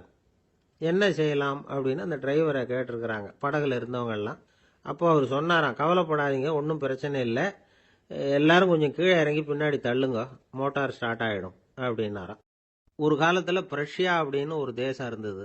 இப்போ ஜெர்மனி இருக்குல்ல, இதோட பெரும்பகுதி ஒரு காலத்தில் பிரஷ்யாங்கிற பேரில் இருந்தது. அப்போ அதுக்கு அரசராக இருந்தவர் மகா ஃப்ரெடரிக், அதாவது ஃப்ரெடரிக் தி கிரேட் அப்படின்னு சொல்லுவாங்க. அந்த ராஜாவுக்கு ஒரு சந்தேகம், நாம் பல வகையான வரிகளை விதித்து வசூல் பண்ணுறோம், அப்படி பண்ணி வருமானம் குறைஞ்சிக்கிட்டே போகுதே, இதுக்கு என்ன காரணமாக இருக்கும்? இதுதான் அவருக்கு ஏற்பட்ட சந்தேகம். ஒரு சமயம் அந்த அரசர் தம்முடைய அமைச்சர்களையும் பிரபுக்களையும் தளபதிகளையும் கூப்பிட்டு ஒரு விருந்து வச்சார். விருந்து முடிஞ்சதும் அவங்கள பார்த்து இந்த சந்தேகத்தை கேட்டார். வரிகள் அதிகமாக விதித்து வருமானம் குறையறதுக்கு என்ன காரணம் அப்படின்னு கேட்டார். பல பேருக்கு இதுக்கு சரியாக பதில் சொல்ல தெரியல. அனுபவசாலியான ஒரு தளபதி எழுந்திருச்சார். அரசே, அது எப்படிங்கிறத இப்போ உங்களுக்கு காட்டுறேன்னார். உடனே ஒரு பெரிய பனிக்கட்டி ஒன்றை தன்னுடைய கையில் எடுத்தார். அதை அப்படியும் எப்படியும் திருப்பி பார்த்தார். அப்புறம் அடுத்தவர்கிட்ட கொடுத்தார். அவர் அதை அப்படியும் இப்படியும் திருப்பி பார்த்துட்டு அடுத்தபடியா இருந்தவர்கிட்ட கொடுத்தார். இப்படியே இதை ஒவ்வொருத்தரா பார்த்துட்டு ஒவ்வொரு கையா மாறி கடைசியில மன்னர் கைக்கு போய் சேர்ந்தது. மன்னர் கைக்கு அந்த பனிக்கட்டி போய் சேர்ந்தப்போ அது கொஞ்சம் கொஞ்சமா உருகி ஒரு பட்டாணி கடலை சைஸுக்கு ஆயிட்டுது. மன்னர் யோசனை பண்ணார், வரி அதிகமா போட்டாலும் வந்து சேர்றது குறைவா இருக்கிறதுக்கு என்ன காரணம் அப்படிங்கிறது அவருக்கு புரிஞ்சு போச்சு. காலம்தான் மாறிட்டு இருக்கே தவிர இந்த கையூட்டு வாங்குற பழக்கம் மாறினதாக தெரியல. இன்னொரு ராஜா இருந்தார். அவர் தன்னுடைய ராஜாங்கத்தில் லஞ்ச ஊழலே சுத்தமாக இருக்கக்கூடாது அப்படின்னு நினைச்சார். அவர்கிட்ட பல்வேறு துறைகளுக்கும் பொறுப்பாக இருந்த பல பேரும் ரொம்ப சுத்தமாகவும் நேர்மையாகவும் இருந்தாங்க. ஒரே ஒருத்தர் மட்டும் எல்லார்கிட்டையும் லஞ்சம் வாங்கிட்டே இருந்தார். அவரை வேற வேற துறைகளுக்கு மாற்றி பார்த்தாரு. அந்த ராஜா என்னென்னமோ பண்ணி பார்க்குறாரு. எந்த வேலையை கொடுத்தாலும் அதுலேயும் லஞ்சம் வாங்குறதுக்கு ஒரு வழியை உண்டு பண்ணிக்குவார் அந்த ஆள். ராஜாவுக்கு இது ஒரு பெரிய தலைவலியாக போட்டுது. இவர் என்ன பண்ணுறது, இவருக்கு என்ன வேலையை கொடுக்கறது, கொஞ்சம் கூட லஞ்சம் வாங்கிறதுக்கு சான்ஸே இல்லாத ஒரு வேலையை கொடுக்கணும் அப்படின்னு திட்டம் போட்டார். ஒரு நாள் அவருக்கு அந்த உத்தரவும் போட்டுட்டார். அதாவது அவருக்கு என்ன வேலைன்னா, கடற்கரையில் தான் அவருக்கு ஆஃபீஸ். அங்கேயே இருந்துக்க வேண்டியது. தினமும் எத்தனை கடல் அலை கரையில் வந்து மோதுது அப்படிங்கிறத கணக்கெடுத்து ராஜாவுக்கு தெரிவிக்க வேண்டியது. இதுதான் அவருக்கு வேலை. பேசாமல் அலையை எண்ணிட்டு உட்காந்துருக்கட்டும், அப்போவாவது அவர் லஞ்சம் வாங்குற சந்தர்ப்பம் இல்லாமல் போயிடும் அவருக்கு அப்படின்னு நினைச்சார் ராஜா. இந்த ஆள் கடற்கரைக்கு போய் டியூட்டியில் ஜாயின் பண்ணிட்டார். ஒரே மாசத்துல அங்கே சொந்தமாக ஒரு பிரம்மாண்டமான மாளிகை கட்டி விட்டாரு. ராஜாவுக்கு இது பெரிய ஆச்சரியமா போச்சு. அலையை என்ற வேலையில் அந்த ஆள் எப்படி பணம் சம்பாதிச்சார் அப்படின்னு விசாரிச்சு பார்த்தார் அக்கம் பக்கத்தில். அந்த ஆள் என்ன பண்ணியிருக்கிறாருன்னா, கடற்கரையில் போய் பொறுப்பை ஏற்றுக்கிட்ட உடனே அங்கே இருந்த மீனவர்கள்கிட்ட எல்லாம் இந்த கரையில் வந்து ஒரு நாளில் வந்து மோதுற அலைகள் எத்தனை அப்படின்னு கேட்டிருக்காரு. அது எப்படிங்க தெரியும்னு இருக்காங்க அவங்க. தினமும் அந்த எண்ணிக்கை தெரியணும். நம்ம ராஜாவுக்கு தினமும் அறிக்கை அனுப்பணும், டெய்லி ரிப்போர்ட்டு. தவறுனா நீங்கள் இந்த கடலில் போய் மீன் பிடிக்கிறதுக்கு ராஜாவோட அனுமதி கிடைக்காது அப்படின்ட்டுருக்காரு. உடனே மீனவர்களும் பயந்து போட்டாங்க. கடலுக்கு போகிறதுக்கு அனுமதி இல்லைன்னா பட்டினி கிடக்கிறது மாதிரி ஆயிடுமே. மெதுவாக அந்த ஆளுகிட்ட போனாங்க, காதோட காதா சொன்னாங்க, ஐயா, எங்களால் வந்து கடல் அலையை வந்து எண்ண முடியாது. தினமும் எங்களால் முடிஞ்சதை உங்களுக்கு பணமாக கொடுத்துட்றோம். நீங்கள் தான் ராஜா கிட்ட சிபாரிசு பண்ணி நாங்கள் தொடர்ந்து மீன் பிடிக்கிறதுக்கு அனுமதி வாங்கி கொடுக்கணும் அப்படின்னு வேண்டிக்கிட்டாங்க.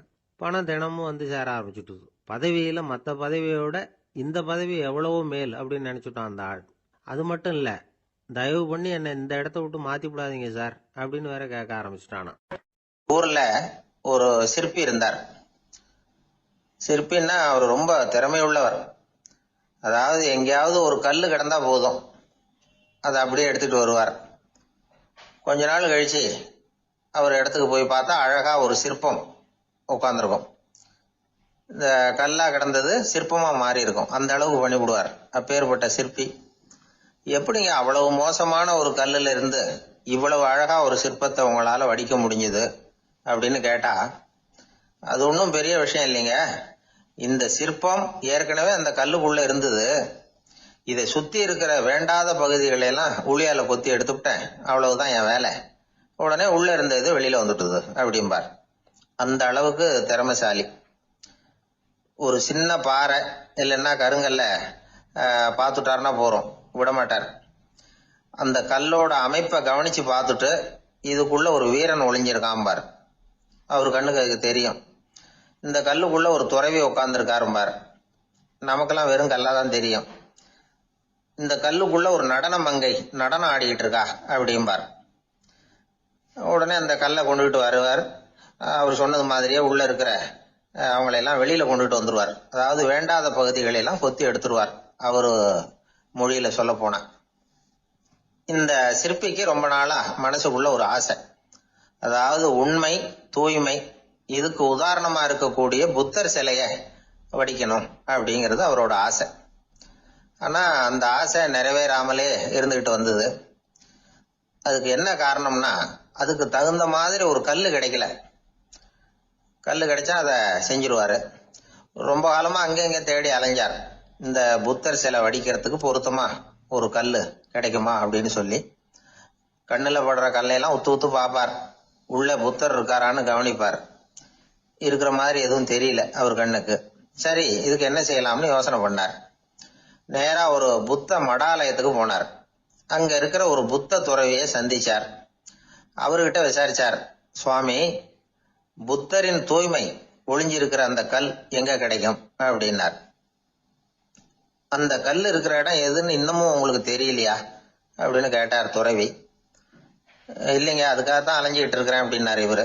சரி, கவலைப்படாதீங்க, ஏன் கூட வாங்க காட்டுறேன் அப்படின்னு அழைச்சிட்டு போனார். எங்க போனார்னா, அந்த மடாலயத்தின் பின்பக்கம் போனாங்க. 2 பேரும் போனாங்க. அங்க போய் பார்த்தா அங்க ஒரு கிணறு இருந்தது. என்ன அது, நாம கேட்டது கல்லு, இவர் அழைச்சிட்டு வந்து காட்டுறது கிணறு அப்படின்னு இவருக்கு சந்தேகம். ஒரு மாதிரியா பார்த்தார். அவர் சொன்னார், துறவி எட்டி பாருங்க உள்ள அப்படின்னாரு. கிணறுக்குள்ள என்ன இருக்கும்னு இவருக்கு தெரியாதா, இருந்தாலும் அவர் சொல்றாரு அப்படின்னு சொல்லி எட்டி பார்த்தார். பார்த்தா அதுல தண்ணி இருந்தது. அந்த தண்ணியில தன்னோட உருவம் தெரிஞ்சுது. இப்ப அந்த புத்த ஞானி சொன்னார், துறவியாரே, புத்தரை நாம தான் ஒளிச்சு வச்சிருக்கிறோம், நமக்குள்ளதான் அவர் மறைஞ்சிருக்கிறார். அவரை அடையாளம் தெரியாதபடி மூடி இருக்கிறது எது தெரியுமா?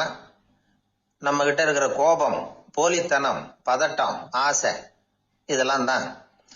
அறிவு அப்படிங்கிற ஒளியால அதையெல்லாம் செதுக்கி எடுத்துட்டோம்னா அந்த அழகான புத்தர் வெளியில வந்துருவார் அப்படின்னு சொன்னார் துறவி. அதனால நமக்குள்ள இருக்கிற நம்மள நமக்கே அடையாளம் தெரியல அப்படிங்கிறது தான் உண்மை. இந்த உண்மையான மனிதன் உள்ளே இருக்கிறான். இவர் கல்லை பார்த்துட்டு உள்ள யார் இருக்காங்கிறது அவருக்கு தெரிஞ்சது சிற்பிக்கு. ஆனா உண்மையான புத்தர் எங்க இருக்காருங்கிறத அவரால் அடையாளம் கண்டுபிடிக்க முடியல. அப்படிதான் பல பேர் இன்னைக்கு இருந்துகிட்டு இருக்கிறோம். ஒரு அப்பா தன்னுடைய பிள்ளைக்கு புத்தி சொன்னார், அதோ பாருப்பா, மனசுதான் கல்லு, அறிவு தான் உளி. உன்னுடைய மனசுங்கிற கல்லை அறிவுங்கிற ஒளியால செதுக்கி அழகான மனிதனா நீ வெளியில வரணும்னார். அதுக்காக தான்ப்பா தேடிட்டு இருக்கேன்னா அவன். மனசுங்கிற கல்லை தேடிக்கிட்டு இருக்கிறியா அப்படின்னு கேட்டார். இல்லப்பா, அறிவுங்கிற ஒளி எங்க இருக்குன்னு தெரியல எனக்கு, அதை தான் தேடிக்கிட்டு இருக்கிறேன் அப்படின்னு நானா. அதனால அறிவை தேடிக்கிட்டு இருக்கிறவன் என்னைக்கு உண்மையை கண்டுபிடிக்க போறான்? அதையே கண்டுபிடிக்க முடியலங்கும் பொழுது. அதனால நாம் யார் அப்படிங்கறது நமக்கு அடையாளம் தெரியணும். அந்த அடையாளம் தெரிஞ்சுட்டா வாழ்க்கையில வெற்றி நிச்சயம். ஆளை கண்டா ஏன் இப்படி முகத்தை திருப்பிக்கிட்டு வர்றீங்க அப்படின்னு கேட்டார் ஒருத்தர் நண்பர்கிட்ட. எலெக்ஷன்ல அவன் எதிர்த்து நின்னவன் சார், என்ன அவன்கிட்ட நமக்கு என்ன பேச்சுவார்த்தை அப்படின்னாராம் ரொம்ப கோபமா இவர். சரி, அந்த ஆள் யாருன்னு கேட்டேன். என் கூட பிறந்த தம்பி தான் சார் அப்படின்னார் அந்த கோபம் குறையாமல். அதாவது நம்ம ஊர் நிலவரம் இப்படி. அதாவது அண்ணனும் தம்பியும் எதிர்த்து நிற்பாங்க தேர்தல்ல, ஒருத்தர் கண்டா பேசிக்கிறது இல்லை. ஆனா இங்கிலாந்துல எப்படி தெரியுமா, அங்க ஒரே மேடையில போட்டி போடுற 2 வேட்பாளர்களும் பேசுவாங்களாம், பட்டிமன்றம் மாதிரி. ஒருத்தர் முதல்ல எழுந்திருப்பார், நான் இந்த தேர்தலில் வெற்றி பெற்றால் என்னென்ன செய்வேன் அப்படின்னு சொல்லிவிட்டு உட்காருவார். அதுக்கப்புறம் அடுத்தவர் எழுந்திருப்பார், அவர் சொல்லுவார், நான் வெற்றி பெற்றா இந்த மக்களுக்கு என்னென்ன செய்வேன், இந்த நாட்டுக்கு என்னென்ன செய்வேன் அப்படிங்கறத சொல்லிவிட்டு உட்காருவார். 2 பேரும் ஒரே மேடையில பேசுவாங்க. மக்கள் 2 பேர் பேச்சையும் கேட்டுக்கிட்டு ஒரு முடிவுக்கு வருவாங்க. இதுதான் அங்க உள்ள பழக்கம். இங்க அப்படி இல்லை. இங்கே ஒருத்தர் பார்த்தாவே முகத்தை திருப்பிக்கிறது. ஒரு தடவை இது மாதிரி ஒரு கூட்டம் நடந்துகிட்டு இருக்கு, அங்க வெளிநாட்டுல தான். நேரத்துக்கு சரியா ஒரு வேட்பாளர் வந்து சேரல. இது இங்கிலாந்துல நடந்த நிகழ்ச்சி. அப்புறம் என்னாச்சுன்னா, ஒருத்தர் வந்துட்டாரு, இன்னொருத்தர் வந்து சேரல. அப்புறம் உடனே அந்த ஒருத்தர் வந்தவர் பேச ஆரம்பிச்சுட்டார். அதாவது அந்த இன்னொருத்தர் சார்பாவே பேசிட்டாராம். அதாவது அவர் வரல, நான் அவரு சார்பா வந்து நான் பேசிடுறேன். அதாவது அவர் ஜெயிச்சுட்டா அவர் என்னென்ன செய்வார் இந்த நாட்டுக்கு அப்படின்னு சொல்லி அவர் பக்கத்துல உள்ள நியாயத்தை எடுத்து இவரே சொல்லிட்டாராம். இப்படிலாம் அங்க நடந்துதான். இது எப்பேற்பட்ட தேர்தல் பண்பாடு பாருங்க. அதனால இன்னொரு விஷயம், இப்ப இங்கிலாந்துல எல்லாம் ஓட்டு கேட்கறப்ப வெற்றியா தோல்வியாங்கிறத ஓரளவுக்கு யூகிச்சு விடலாமா. இப்போ ஒரு வேட்பாளர் ஒரு வீட்டுக்கு முன்னாடி போய் நின்று எனக்கு ஓட்டு போடுங்கன்னு கேட்கறாருன்னு வச்சுங்களேன், அதுக்கு என்ன பார்த்து செய்யறோம், போயிட்டு வாங்க அப்படின்னு சில வீடுகள்ல வாசல்ல நின்னே சொல்லி அனுப்பிச்சிருவாங்களாம். வேற சில வீடுகள்ல எப்படின்னா வேட்பாளரை வீட்டுக்குள்ள கூப்பிட்டு காபி சாப்பிட சொல்லி உபசரிச்சு அதுக்கப்புறம் அனுப்பி வைக்கிறது வழக்கமா. இதுல எந்த வீட்டு ஓட்டு நிச்சயம் தெரியுமா? வாசல்ல நின்னே வழி அனுப்பி வச்சுடுறாங்க பாருங்க, அவங்க ஓட்டு நிச்சயம். உள்ள கூப்பிட்டு காப்பி கொடுத்து அனுப்புறாங்க பாருங்க, அவங்க ஓட்டு நிச்சயம் இல்லையா. சரி, அப்புறம் ஏன் அந்த உபசரிப்பு அப்படின்னு கேட்டா அதுக்கு ஒரு காரணத்தை சொல்றாங்க. அதாவது அது ஒரு அனுதாபத்தை தெரிவிக்கிற முறையா. ஐயோ பாவம், நாம இவருக்கு ஓட்டு தான் போட போறதில்ல, இதையாவது செய்வோம், காப்பியாவது சாப்பிட்டு போகட்டும் அப்படிங்கிற எண்ணமா. இப்படி அந்த ஒரு பழக்கம். ஆக அந்த ஊர்ல நிறைய காப்பி சாப்பிடணும்னு ஒருத்தர் ஆசைப்பட்டா தேர்தலில் தோத்து போறதுக்கு தயாரா இருக்கணும். ஒரு சமயம் ஒரு ஊர்ல தேர்தல் நடந்துதான். ஒரு தொகுதியில நின்று தோத்து போன ஒருத்தர் கையில ஒரு துப்பாக்கியோட ஊருக்குள்ள சுத்திக்கிட்டு இருந்தாராம். ஒரு போலீஸ்காரர் அவரை பார்த்துட்டு சந்தேகப்பட்டிருக்கார். அதனால அவரை தடுத்து நிறுத்தி என்ன இது துப்பாக்கியோட சுத்துறீங்களேன்னு விசாரிச்சிருக்கார். இதுக்கு அவர் சொன்னாராம், சார் இந்த தொகுதியில மொத்தம் 1,00,000 வாக்காளர்கள், அதுல எனக்கு 10,000 பேர் மட்டும்தான் எனக்கு ஓட்டு போட்டிருக்கிறாங்க. அப்படின்னா எனக்கு வேண்டாதவங்க இந்த தொகுதியில 90,000 பேர் இருக்கிறாங்கன்னு அர்த்தம். இப்படி ஒரு சூழ்நிலையில நான் என்னுடைய பாதுகாப்புக்கு ஆயுதம் இல்லாம நடமாடலாமா அப்படின்னு கேட்டாராம். எவ்வளவு எச்சரிக்கை பாருங்க. நம்ம ஊர்ல சில பேர் ஓட்டு கேட்கிற விதமே தனி. ஒருத்தர் ரொம்ப சாமர்த்தியமா ஓட்டு கேட்பாராம். அவர் எப்படின்னா, ஒரு வீட்டுக்கு போறாருன்னு வச்சுங்களேன், அந்த நேரம் அந்த வீட்டுக்காரரு என்ன செஞ்சுக்கிட்டு இருக்கிறாரோ அதே வேலையை இவரும் கொஞ்ச நேரம் செய்வாராம், அவருக்கு ஒத்தாசையா. அதுக்கப்புறம் மெதுவா பேச்சு கொடுப்பார், ஓட்டு கேட்பார், இது மாதிரி எலெக்ஷன்ல நிக்கிறேன் கவனிக்கணும்னு. அது மாதிரி ஒரு தடவை அவர் போனப்ப அங்க வந்து அவர் என்ன பண்ணிட்டு இருக்காரு, வீட்டுக்கு பின்னாடி மாட்டு கொட்டையில பால் கறந்துகிட்டு இருக்காரு ஒரு பசு மாட்டுக்கிட்ட. அந்த வீட்டுல இவர் ஓட்டு கேட்க போனவர் இவர் ஓடி போய் இன்னொரு சொம்பை எடுத்துக்கிட்டு அதே மாட்டுக்கு இன்னொரு பக்கம் போய் உட்காந்துக்கிட்டு இவரும் பால் கறக்க ஆரம்பிச்சிட்டார். எதிர உட்காந்துட்டு இருக்காரு அவரு, இவர் இந்த பக்கம் உட்காந்துருக்காரு. கீழே கொஞ்சம் குனிஞ்சு பார்த்தா ஒருத்தர் முகத்தை ஒருத்தர் பார்க்கலாம். கொஞ்ச நேரம் ஆனதுக்கு அப்புறம் இவர் மெதுவா அவர்கிட்ட பேச்சு கொடுத்தாராம். இது மாதிரி நான் எலெக்ஷன்ல நிக்கிறேன், நீங்க ஓட்டு போடணும், அதுக்காக தான் வந்தேன்னாராம். அது முடியாதுங்களேன்னாராம் அவரு. ஏன்னு கேட்டிருக்கார். நான் இந்த வீட்டுக்காரன் இல்ல, நானும் உன்ன மாதிரி ஓட்டு கேட்க வந்தவன் தான் அப்படின்னு. ஜெருசலேம் அங்க உள்ள ஒரு தேவாலயம், அதுல உள்ள பலிபீடத்தின் முன்னாடி ஒரு பெட்டி உண்டு. அது காணிக்கை பெட்டி. ஆலயத்துக்கு வர்றவங்க பிரார்த்தனை பண்ணிவிட்டு திரும்பி போற சமயத்துல அந்த பெட்டியில காணிக்கை போடுவாங்க. அவங்களால எவ்வளவு முடியுமோ அவ்வளவு போடுறது வழக்கம். அவங்கவுங்க வசதிக்கு தகுந்த மாதிரி போடுவாங்க. வசதி உள்ளவங்களா இருந்தாலும் சரி, வசதியே இல்லாத வறியவர்களா இருந்தாலும் சரி, ஆலய காணிக்கை பெட்டியில காசு போடுறது அவங்களுக்கு ரொம்ப பெருமையான ஒரு செயல். ஒரு சமயம் இயேசு தம்முடைய சீடர்களோடு அந்த ஆலயத்துக்கு வரார். அங்க உட்காந்து ரொம்ப நேரம் வழிபாடு பண்ணிட்டு இருக்கிறார்.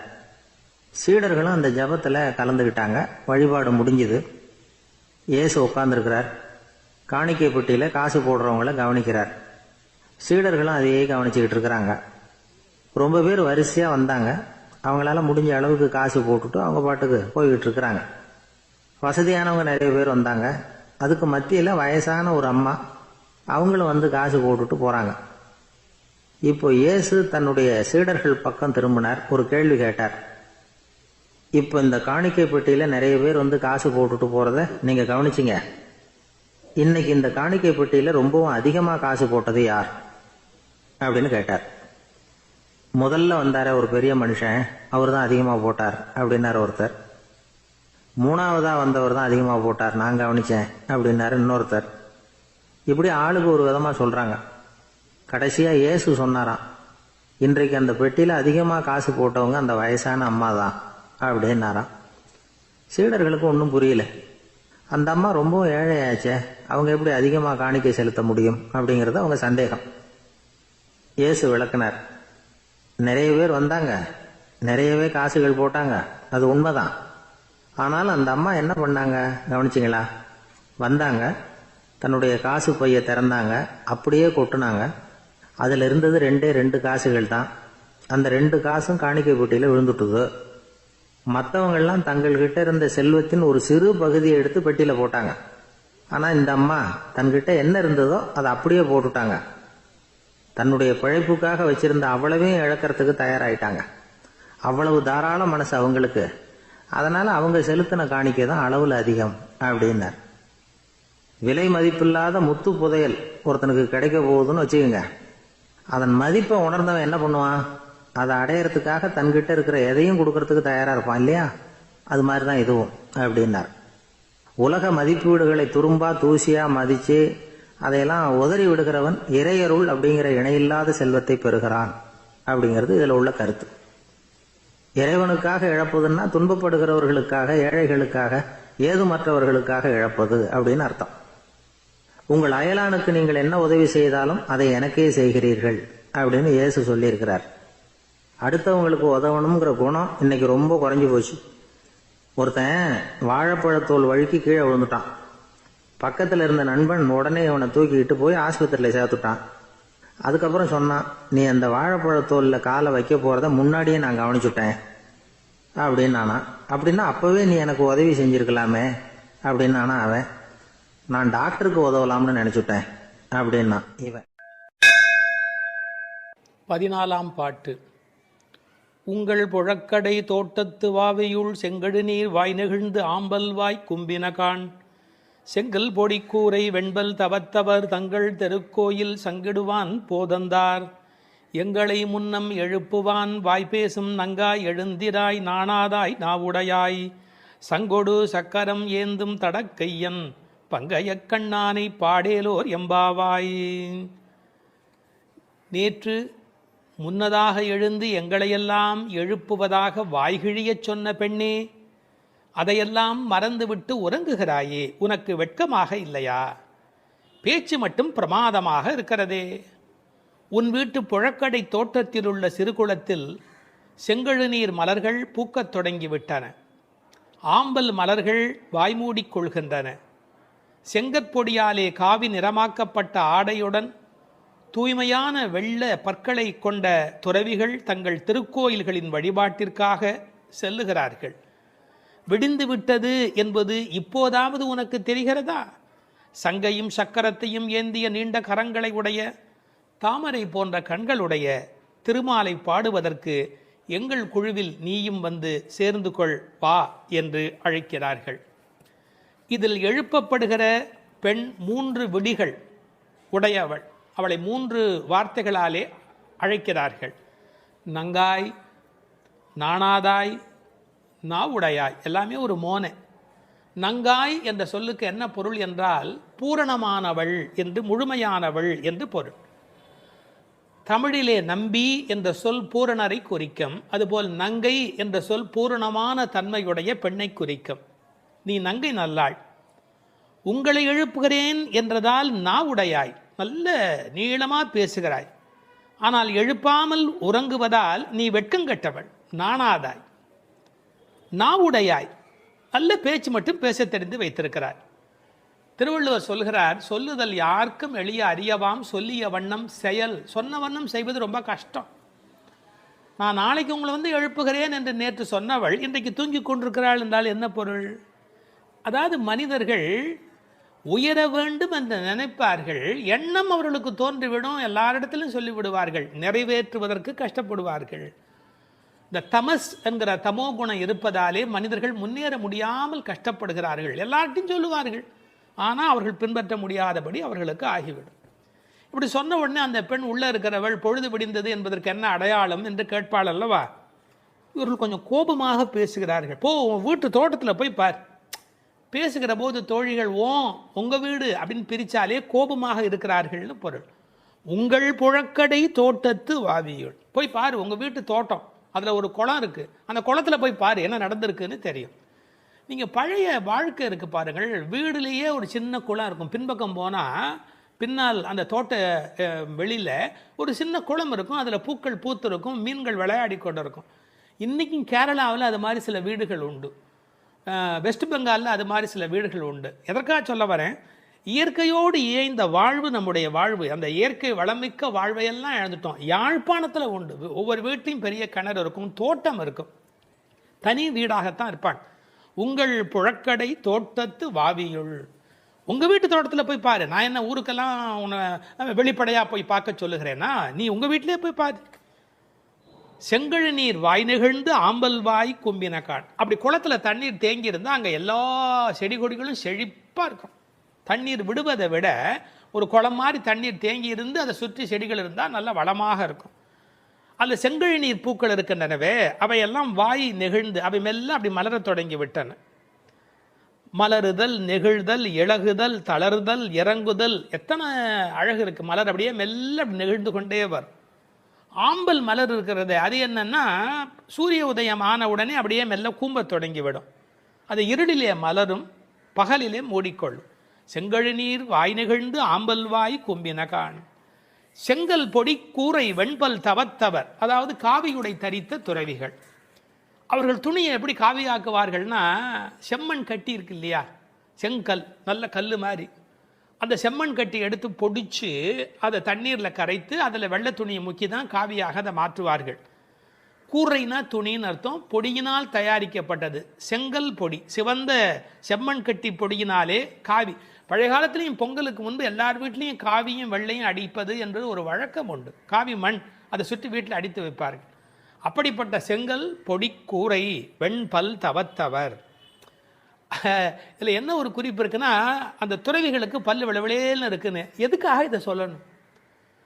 பழைய மரபு எப்படின்னு கேட்டால், சமண துறவிகள் பல் விளக்க மாட்டார்கள், அவர்களுடைய பல் அமைப்பு வேறையாக இருக்கும். சைவ வைணவ சன்னியாசிகள் பல் விளக்குவார்கள். அதனால வெண்பல் தவத்தவர், மைல்டு அந்த வித்தியாசத்தை ரொம்ப அழகாக சட்டில் அப்படி சொல்லி கொண்டு போகிற ஒரு அழகு. இதை விட உடல் கூறு பற்றி ஒரு புத்தகம் படித்தேன். அதில் ஒரு குறிப்பு இருக்குது. மனித குல வரலாற்றிலேயே மனிதர்களை ரெண்டாக பிரிக்கிறார்கள், வெள்ளைப்பல் வகையரா மஞ்சள் பகல் வகையரா அப்படின்னு. வேதத்தில் ருக்வேதத்தில் ஒரு ஸ்லோகமே இருக்கிறதா, எங்கள் பல் மஞ்சள் நிறம் அடையாதபடி இருக்கட்டும் அப்படின்னு பிரார்த்தனை செய்வதா ருக்வேதத்தில் ஒரு ஸ்லோகமே இருக்கிறதா. எனவே வெள்ளைப்பல்லுடைய துறவிகள் தங்கள் திருக்கோயில் சங்கிடுவான் போதந்தார். சைவ வைணவ சன்னியாசிகள்னு சொல்லணும், ரொம்ப வலிந்து சில பேர் வைணவ சன்னியாசிகள் மட்டுமே என்று சொல்வார்கள். தங்கள் திருக்கோயிலுங்கிற வார்த்தை தான் நமக்கு அதை நல்ல பிரித்து கொடுக்கும். அவங்கவுங்க கோயிலை திறந்து வைக்கிறதுக்கு போகிறாங்க. தங்கள் திருக்கோயில், தங்களுடைய கோயில். சங்கிடுவான்னு சொன்னால் சாவி போட்டு திறக்கணும், அதுக்கு சங்குன்னு பேர். சாவிக்கு சங்குன்னு பேர். இன்னொரு பொருள் கோயில் திறக்கிற போது சங்கு ஊதுகிற வழக்கமும் உண்டு, மங்கள பொருளாக சங்கு ஊதுகிற வழக்கமும் உண்டு. தங்கள் திருக்கோயில் சங்கிடுவான் போதந்தார், கோயிலை திறப்பதற்காக போய்விட்டார்கள். எங்களை முன்னம் எழுப்புவான் வாய்பேசும் நங்காய் எழுந்திராய் நானாதாய் நாவுடையாய். எங்களை முன்னாடி எழுப்புறேன்னு சொன்னியம்மா, ஆனால் இப்போ வெட்கம் இல்லாமல் தூங்கி கொண்டிருக்கிறாயே. அப்போது நானாதாய் நாவுடையாய், இந்த நாவுடையாய்ங்கிற சொல்லுக்கு எப்படி பொருள் சொல்வது? அதாவது நாவினுடைய பயனே என்ன என்பதை இளங்கோடிகள் சிலப்பதிகாரத்தில் சொன்னார். பஞ்சவர்க்கு தூது நடந்தானே ஏத்தாத நா என்ன நாவே. வடவரையை மத்தாக்கின்னு ஒரு பாட்டு வரும் இல்லையா, அந்த பாடலில் பஞ்சவர்க்கு தூது நடந்தானே ஏத்தாத நா என்ன நாவே, நாராயணா என்னாத நா என்ன நாவே. சிலப்பதிகாரத்தில் இளங்கோடிகள் சொல்லுகிறார், நாவினுடைய பயனே நாராயணனுடைய நாமத்தை சொல்லுவது என்று. அப்படி எங்களை எழுப்புறேன்னு பேசுறதுக்கு உனக்கு நாக்கு கொடுக்கல, நீ கடவுள் திருநாமம் சொல்லுவதற்கு தான் உனக்கு நாக்கு கொடுத்திருக்கிறார்கள். உன்னுடைய நாவை பயன்படுத்த வேண்டாத இடத்தில் பயன்படுத்திய குற்றமும், பயன்படுத்த வேண்டிய இடத்தில் பயன்படுத்தாத குற்றமுமாய் 2 குற்றங்கள் செய்து கொண்டிருக்கிறாயே, நியாயமா? சங்கொடு சக்கரம் ஏந்தும் தடக்கையன்.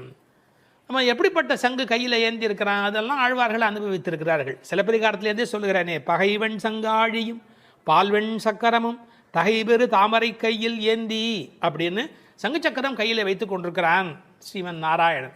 சங்கொடு சக்கரம் ஏந்தும் தடக்கையான். தடம் தோள்னா வலிமையான, கையில் புஜ பராக்கிரம, அவனுக்கு தோள்கள் அவ்வளோ வலிமையான தோள். அப்படிப்பட்டவன் பங்கைய கண்ணனை பாடேலோர் எம்பாவாய். அவனுடைய கண்ணழகளை ஈடுபட வேண்டாமா? தாமரை போன்ற கண்கள் உடையவன் அல்லவா பங்கைய கண்ணன், தாமரையை ஒத்த கண்களை உடையவன். பெருமாளுக்கு தாமரை கண்ணன் பல காரணத்தினால பேர். தாமரை போல் சிவந்தது. அந்த யோகத்துயில் இருக்கும்போது தாம் அரைக்கண்ணன், பாதி மூடியும் பாதி திறந்தும் இருக்கக்கூடிய தாம் அரைக்கண்ணோடு விளங்குகின்றவன் பங்கைய கண்ணனை பாடேலோர் எம்பாவாய். திருப்பாணாழ்வார் அந்த பெருமாளுடைய திருக்கோலத்தை அனுபவிக்கிற போது கரியவாகி புடைபெயர்ந்து மெளிர்ந்து செவ்வரி ஓடிய நீண்ட பெரிய கண்கள், அடாடாடா, அந்த கண்ணழகில் மயங்கி போய் பேசுகிறார். கரியவாகி புடை பெயர்ந்து, கண் எப்படி இருக்கணுங்கிறதுக்கான வர்ணனை பாருங்க. புடை பெயர் நல்ல அப்படி முட்டை கண் நல்ல மேலே வந்து நிற்கிறது. கரியவாகி புடை பெயர்ந்து மெளிர்ந்து, அந்த கண்ணிலேயே ஒரு ஒளி இருக்கணும், அப்படியே அதுலேருந்து ஒரு விதமான வெளிச்சம் புறப்படணும். செவ்வரி ஓடிய நீண்ட பெரிய கண்கள், அடேப்பா நீளமான கண்ணாகவும் இருக்கணும். அவ்வளவு கண்ணழகு உடையவன் எம்பெருமான் பங்கைய கண்ணனை பாடேலோர் எம்பாவாய். நம்முடைய கண்ணின் பயன் அந்த கண்ணை கண்டு மகிழ்வது, நாவின் பயன் அவன் புகழ் பேசுவது. அதையெல்லாம் விட்டுவிட்டு இப்படி தூக்கத்தில் என்ன சுகம் என்று படுத்திருக்கிறாய், எழுந்திரம்மா எழுந்திரு என்று எழுப்புவதாக இந்த திருப்பாடல் அமைந்திருக்கிறது.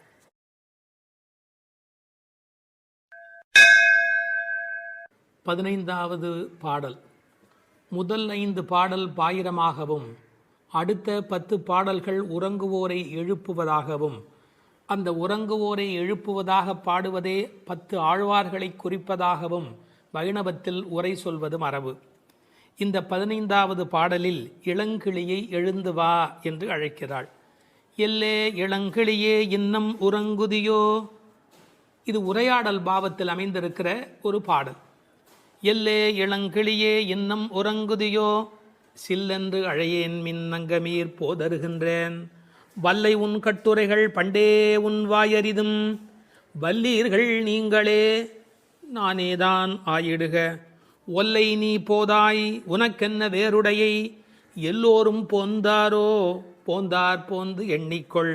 வல்லானை கொன்றானை மாற்றாரை மாற்றழிக்க, வல்லானை மாயனை பாடேலோர் எம்பாவாயே. உரையாடலாக அமைந்திருக்கிற பாடல். இப்பாடலில் எழுப்பப்படுகிற பெண்ணும் சற்று வாய்த்துடுக்கானவள். இவளது தோழிகள் அதனை அறிவார்கள். அதனால் பாடல் முழுவதுமே உரையாடல் அமைப்பிலேயே ஓடிக்கொண்டே இருக்கிறது. எனவே நேரடியாக பாடலை நாம் சிந்திப்போம். எல்லே இளங்கிளியே, உள்ளே உறங்குபவள், வெளியே எழுப்புகிறவர், இருவருக்கும் நடக்கும் உரையாடலில் ஒருவரையொருவர் தாக்கியும் கேலி பேசியும் பிறகு உள்ளுறங்குபவள் பணிந்து போவதுமாக பாடலுடைய அமைப்பு அமைந்திருக்கிறது. இல்லே என்று அழைப்பது பாண்டி நாட்டுக்கு உரிய ஒரு பழக்கம். எல என்பது போல ஒரு சொல் அங்கு ஒலியாக அமைந்திருக்கிறது. அது இகழ்ச்சி குறிப்பு என்றும் பொருள் சொல்லுகிறார்கள், வியப்பு என்றும் பொருள் சொல்லுகிறார்கள். இவ்வளவு பொழுது பிடிந்துமா தூங்குகிறாய் என்ற வியப்பு அந்த எல்லே என்பதில் அடங்கி இருப்பதாக பொருள் கொள்ளுகிறார்கள். திருநெல்வேலி பக்கத்தில் பாண்டி நாட்டில் ஏட்டி என்று பெண்களை கூப்பிடுகிற ஒரு பழக்கம் உண்டு. இல்லை ஏன்னா இன்னும் தூங்கிட்டு இருக்கிற, எந்திரி, இல்லை இந்த சொல்லினுடைய ஒரு அமைப்பாக இருப்பதற்கும் வாய்ப்பு உண்டு. பாண்டி நாட்டுக்கு உரியவள் ஆண்டாள் நாச்சியார். எல்லே இளங்கிளியே, இளமையான கிளி. கிளிக்கும் ஆண்டாளுக்கும் உள்ள தொடர்பு இந்த உலகமறிந்த ஒரு பெரிய விஷயம். இல்லை என்ன பொருள் என்று கேட்டால், இங்கே தூங்கி கொண்டு இருக்கிறாளே அவள் முழிச்சுட்டா. முதல் வீட்டிலே இவர்கள் பாடிய பாடலை கேட்டுவிட்டு அதை பாடிக்கொண்டு இருக்கிறார். அவள் மகா ரசிகை. அந்த முதல் வீட்டில் என்ன பாடினார்களோ அந்த பாடலை வேற இப்போது இனிமையாக பாடிக்கொண்டிருக்கிறார். அப்போ இவர்களுக்கு எவ்வளவு கோபம் வரும். அந்த இளங்கிளி என்ற வார்த்தையினாலே அவள் கிளி எப்படி மிழற்றுமோ அப்படி அந்த பாடலை சொல்லி கொண்டிருக்கிறாள் என்று ஒரு அர்த்தம் பண்ணுகிறார்கள். நீயும் கிளியும் சமம் என்று சொன்னாலும் கிளி போன்ற குரல் என்பதாலே கிளி சமமாகிடும். ஆனால் உன் இளமைக்கு கிளி ஈடாகாது. இளங்கிளியே இன்னும் உறங்குதியோ. அது என்ன இன்னும்? உனக்கு தான் விழுந்து காதல் விழுந்து எழுந்து விட்டாயே, அப்புறம் என்ன மறுபடியும் படுத்துக்கொண்டே இருக்கிறது? இன்னும் உறங்குதியோ. உடனே உள்ள இருக்கிறவள் சொன்னாள், சில் என்று அழையேன் மின். என்னடி சில்லுன்னு கூப்பிடுறீங்க, சிலுகு சிலுகு என்று உரை எழுதுவார்கள். அதாவது எலும்பை பனி குளிர் தொலைக்கும், அப்படி ஊசி குத்துற மாதிரி எலும்பை தொலைக்கும். அது மாதிரி உங்கள் சொல் என் எலும்பை தொலைக்கிறது. எப்படி சிலீர் என்று பனி போய் எலும்பை தொலைக்குமோ அப்படி உங்கள் வார்த்தை என்னை தொலைக்கிறது. சில்லென்று அழையேன் மின், என்ன அப்படி கூப்பிடாதீர்கள் என்று சொல்லுகிறார். நங்கமீர், நங்கமீர் என்றால் பூரணமான தன்மை உடையவர்கள். நீங்களெல்லாம் பூரணர்கள். அப்படி இருக்கிற நீங்கள் என்ன போய் இப்படியெல்லாம் சொல்லலாமா? இந்த வார்த்தையை கேட்டு என்னால் எப்படி சகித்து கொள்ள முடியும்? என்னால் முடியாது என்று. இவர்கள் என்ன சொல்லுகிறார்கள், நீ கிருஷ்ணனை அனுபவித்து கொண்டு படுத்திருக்கிறாய், அவ என்ன நினைக்கிறா, அந்த கிருஷ்ணானுபவத்தில் இவர்கள் அழைப்பதே இடையூறாயிற்றுன்னு நினைக்கிறாளோ என்று ஒரு பொருள் சொல்வார். அதுக்கு நீங்கள் யாரும் நினைத்து பார்க்க முடியாத ஒரு உரை வைணவத்தில் ஒரு அற்புதம். பெருமாள் கோயிலில் போய் உட்கார்ந்துருக்கிறோம், ஒரு நல்ல காலட்சேபம் கேட்டுக்கொண்டிருக்கிறோம், அருமையாக ஒரு மனிதர் பாசுரத்துக்கு வியாக்கியானம் சொல்லி கொண்டிருக்கிறார். அப்போது அந்த கோயிலுக்கு உள்ளே இருந்து பலிமூர்த்தி அது வெளியில் டம் டம் டம் என்று ஒலி எழுப்பு கொண்டு வந்தால், இங்கே நல்ல காலட்சேபம் கேட்பதற்கு அந்த பெருமாள் எழுந்தருளுவதே கொஞ்சம் லேசாக ஒரு ஒரு ஒரு அசௌகரியமாக தெரியாதா? இது என்னுடைய வார்த்தை அல்ல. திருவரங்கத்தில் சந்திர புஷ்கரிணி கரையில் திருப்புன்னை மரத்தின் கீழே பெரியோர்கள் பலர் கூடி திருவாய்மொழி அர்த்தானுசந்தானம், அர்த்தத்தை அனுசந்தானம் பண்ணி கொண்டிருக்கிறது. அர்த்தானுசந்தானம் பண்ணி கொண்டிருக்கிற போது பலி சாதிக்க செல்வர் எழுந்தருளியது, அந்த மூர்த்தி எழுந்தருளியது அவர்களுக்கு அசகியமாக இருந்தது. அதாவது ரசிக்க முடியாததாக இருக்கிறது, அதை ஏற்றுக்கொள்ள முடியாததாக இருக்கிறது. உற்சவமூர்த்திகளில் ஒருவர் எழுந்து வருகிறார், இந்த காலட்சேபம் கேட்டுக்கொண்டிருக்கிற போது அதுவே அசௌகரியமாக அவர்களுக்கு தெரிகிறது. கொஞ்சம் யோசிச்சு பாருங்க. அது மாதிரி இவள் அனுபவித்துக் கொண்டிருக்கிறாள் கண்ணனை, இவங்க வாசல்லேருந்து கூப்பிடுறது அனுபவத்துக்கு தான் கூப்பிடுகிறார்கள், ஆனால் அதுவே ஒரு மாதிரி சில்லுன்னு கூப்பிடுற மாதிரி இருக்கிறதா. இவர்கள் பேச்சு கிருஷ்ணனை மனத்தால் அனுபவிக்கும் சுகத்திற்கு இடையூறு ஆயிற்று. அதனால் அவர் சொன்னான், நங்கை மீர் பூரணமான நீங்கள் என்னை இப்படி அழைக்காதீர்கள், போதருகின்றேன், வந்து விட்டேன், வர்றேன் வர்றேன், இதை வந்துடுறேன் அப்படின்னு. சில பேர் வர்றேன் வர்றேன்னு சொல்வார்களே ஒழிய சொல்லியே காலத்தை ஓட்டி கொண்டிருப்பார்கள், வரமாட்டார். கண்ணனை யசோதை அழைக்கிறா, போதர் கண்டாய் இங்கு போதர் கண்டாய், போதரேன் என்னாதே போதர் கண்டாய். இந்த வர்றேன் வர்றேன்னு சொல்லி டயத்தை எடுத்துக்காதே. போதர் கண்டாய் இங்கு போதர் கண்டாய், போதரேன் என்னாதே போதர் கண்டாய். பெரியாழ்வார் திருமொழியில் வருகிறது. சில பேர் வீட்டில் புறப்படும் போது மனைவியை கிளம்பலையா வரலையா அப்படின்னு கேட்பார்கள். அந்த அம்மா ஒரு பதில் சொல்வார்கள், 5 நிமிஷத்தில் வர்றேன்னு அரை மணி நேரமாக சொல்கிறேனே உங்களுக்கு புரியலையாம்பாங்க. 5 நிமிஷத்தில் வர்றேன்னு அரை மணி நேரமாக சொல்கிறேனே உங்களுக்கு புரியலையா அப்படின்னு. அது மாதிரி வர்றேன் வர்றேன்னு சொல்லியே காலத்தை கடத்தி கொண்டிருக்கிறாள். போதருகின்றேன். உடனே வெளியில் இருக்கிறவங்களாம் சொன்னாங்க, வல்லை உன் கட்டுரைகள் பண்டே உன் வாயறிதும், நீ வாயாடி, எங்களுக்கு தெரியாதா உன்னை பற்றி, நீ என்ன பேச்சு பேசுவேன், இட்டுக்கட்டி பேசுறது ரொம்ப கெட்டிக்காரி. அதாவது நடக்காது நடந்ததா சொல்கிற மாதிரி வர்றேன் வர்றேன்னு சொல்கிறிய ஒழிய நீ கிளம்ப மாட்டேங்கிற. கட்டுரைகள், கட்டி உரைத்தல் கட்டுரை, வல்லை உன் கட்டுரைகள், அதில் நீ ரொம்ப கெட்டிக்காரி, வாயாடி, இட்டுக்கட்டி சொல்கிறதுல ரொம்ப கெட்டிக்காரி. பண்டே உன் வாய் அறிதம், உன் வாய் என்னன்னு எங்களுக்கு அப்போவே தெரியும், முன்னமே உன் வாயை தெரியும். இப்போ உள்ளே இருந்த பெண்ணுக்கு அழுக வந்துடுத்து. தன்னை வெளியில் இருக்கிறவங்களாம் இப்படி பேசினார்கள். ஒன்று வல்லீர்கள் நீங்களே, என்ன வாயாடின்னு சொல்லாதீங்கடி, நீங்கள் தான் வாயாடிங்க, வல்லீர்கள் நீங்களே. இப்போது வெளியில் இருப்பவர்களுக்கும் உள்ளே இருப்பவர்களுக்கும் இடையில அந்த மோதல் வெடிக்கிறது. ஆனால் உள்ளே இருக்கிற பெண் பாருங்க, முதல்ல ஒரு வார்த்தை சொல்லிட்டா, என்ன வாயாடின்னு சொல்கிறீங்க, நீங்கள்லாம் தான் வாயாடி அப்படின்னு கோவத்தில் பேசினவ ஒரு செகண்டுக்குள்ளே தன்னை பற்றி யோசிச்சுட்டு நானே தான் ஆகிடுகிறேன். ஆஹா, இதுதான் ஸ்ரீ வைஷ்ணவ லட்சணம் என்று சொல்வார்கள். அதனால தான் அழகிய மணவாள பெருமாள் நாயனார் திருப்பாவை ஆகிறது இப்பாட்டு இரே என்று எழுதி வைத்தார். அது ஏன் இந்த பாட்டுக்கு அவ்வளோ சிறப்பு?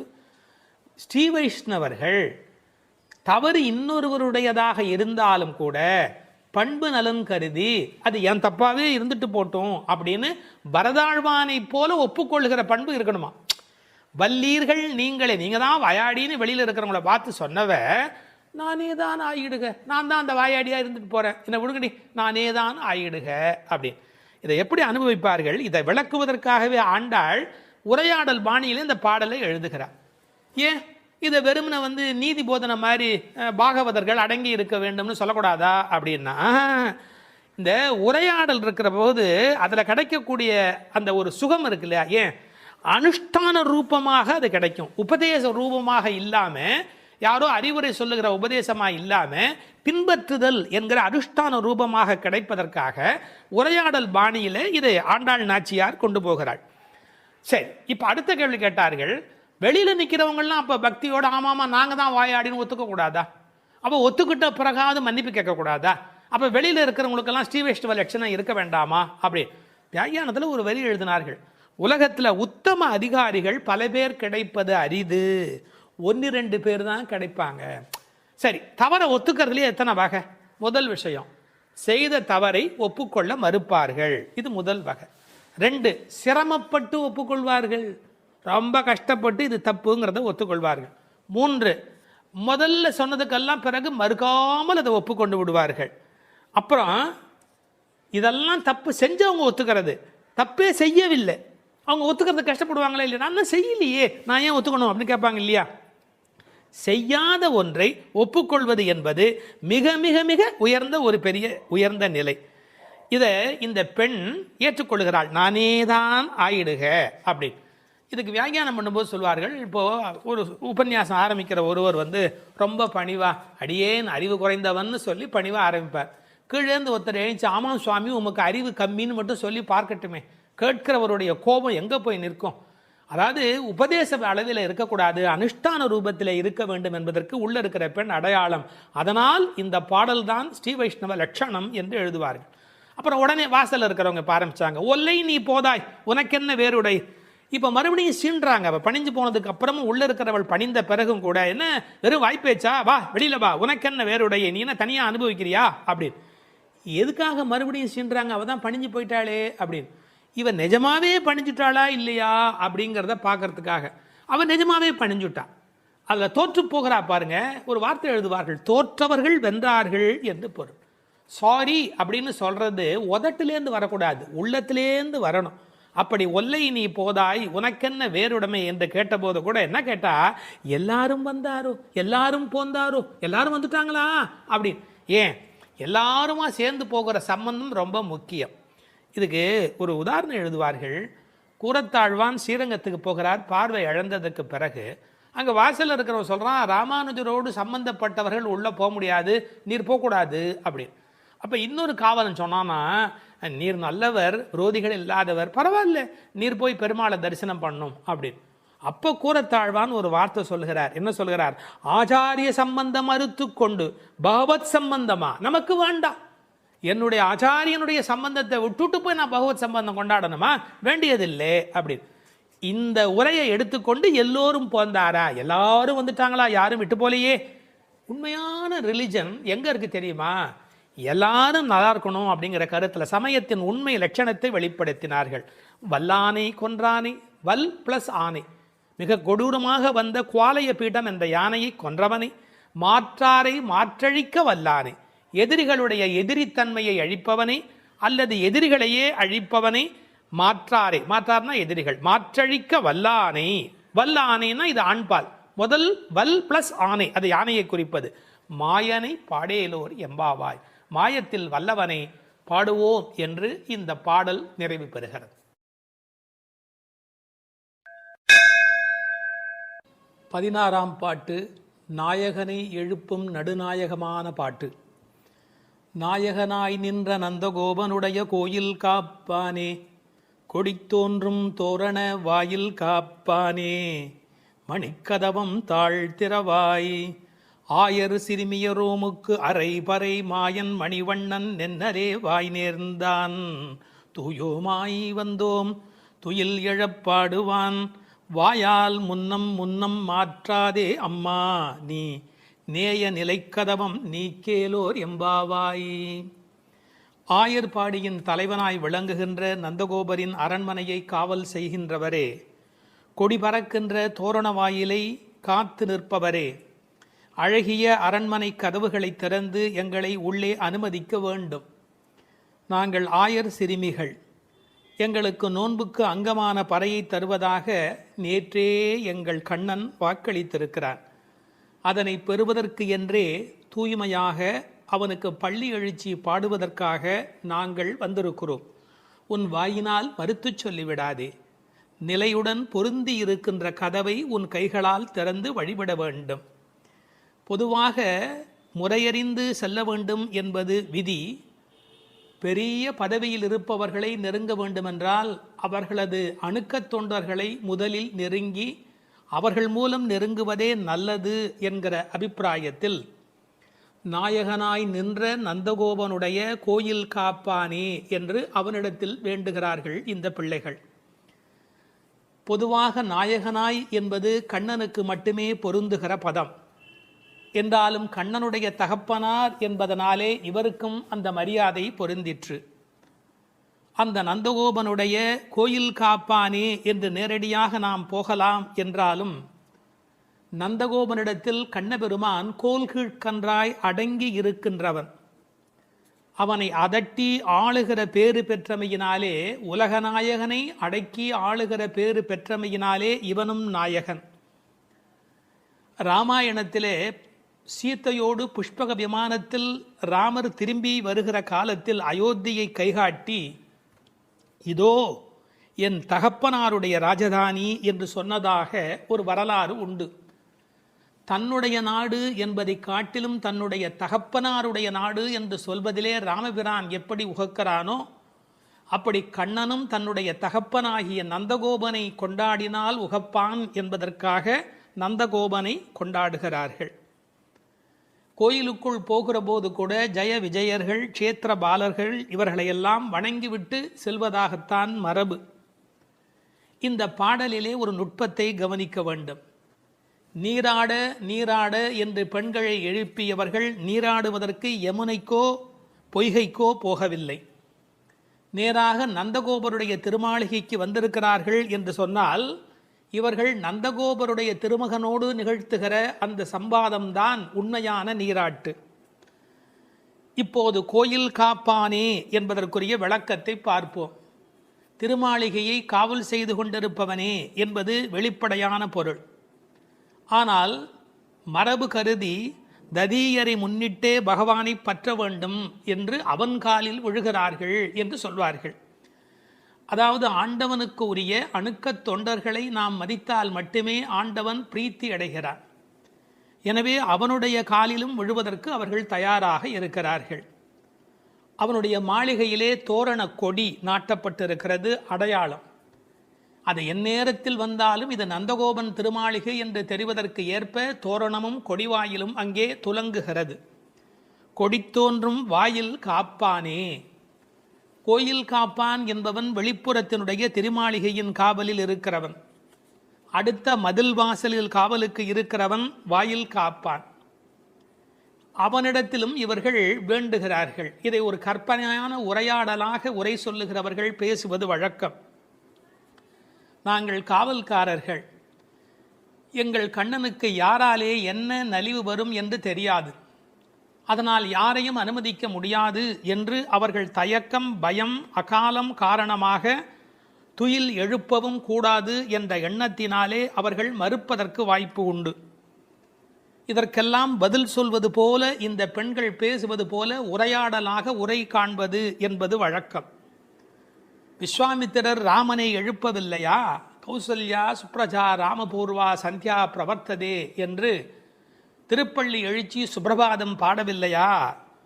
அது மட்டுமல்ல, ஆழ்வாரும் பாடுகிற போது அரவணை ஆயரேரே அம்மமுன்ன துயில் எழாயே, சாப்பிடவாப்பா, அரவணை ஆயர் ஏரே அம்மமுன்ன துயில் எழாயே என்று எழுப்பினார் அல்லவா? அரங்கத்தம்மா பள்ளி எழுந்தருளாயே என்று எழுப்பவில்லையா? எனவே துயில் எழுப்புவதற்கு முன்னுதாரணங்கள் உண்டு என்று பொருள் கொள்ள வேணும். அது மட்டுமல்ல, உண்மையிலேயே உறங்குவோரை எழுப்புவது வேண்டுமானால் அபசாரமாக இருக்கலாம். ஆனால் உறங்குவது போல் யோக நித்திரை கொள்ளுகிறவரை எழுப்புவது அவர்களுக்கு உபகாரம். யார் வந்து அழைப்பார்களோ, யாராலே யாருக்கு என்ன நலிவு வருமோ, நாம் போக வேண்டி இருக்குமே என்று செவிதீட்டி பெருமாள் படுத்திருக்கிறார். அரங்கன் படுத்திருப்பதை செவிதீட்டி பெருமாள் படுத்திருக்கிறார் என்று உரை எழுதுவார்கள். யார் கூப்பிடுவார்களோ என்று காத்திருக்கிறார். அப்படி இருக்கிற போது அவனை பள்ளி எழுப்புவது உபகாரம் தானே, அபசாரம் அல்லவே. மணிக்கதவம் என்று கதவை கொண்டாடுகிறார்கள். உரையாசிரியர்கள் சொல்கிறார்கள், புகுவாரை தன் அழகாலே கால் கட்டும் கதவு.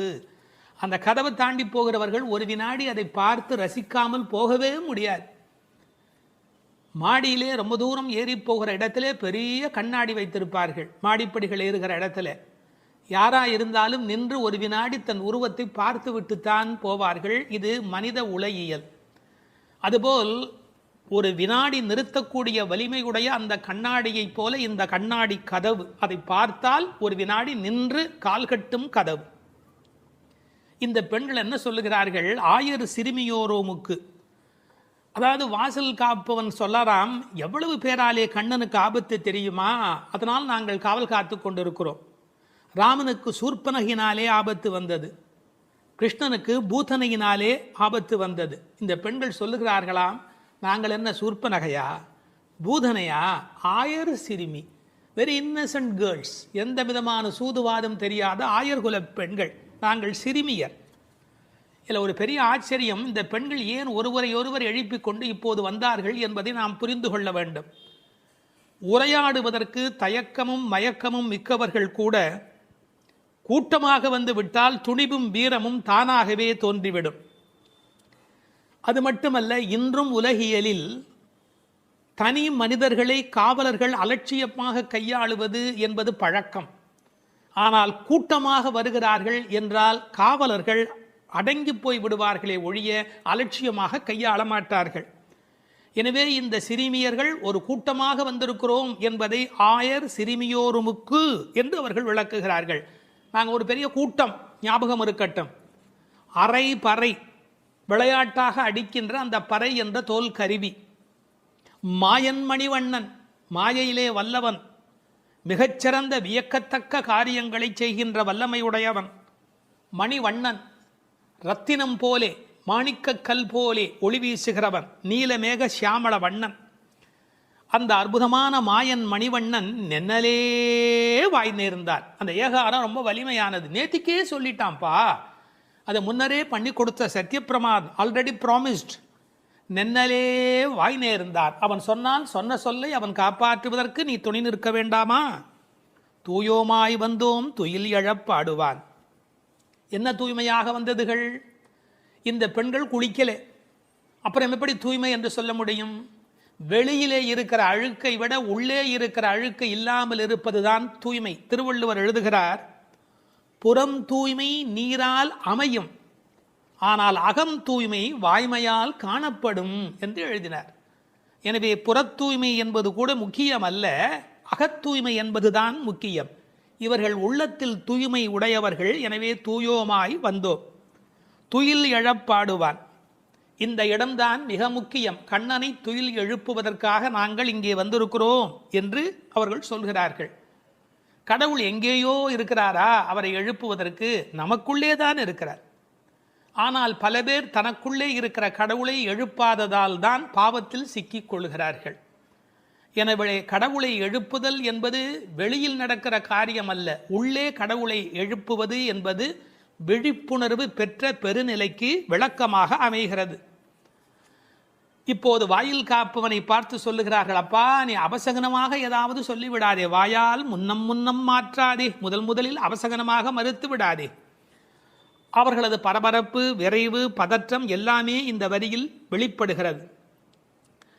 அம்மா நீ, அம்மா என்பது இந்த இடத்தில் அசைச்சொல்லாக இலக்கணத்தில் அமைந்திருக்கிறது. ஆனால் அம்மா என்று இவர்கள் தயவு வேண்டி சொல்லியதாகவும் பொருள் கொள்ளலாம்.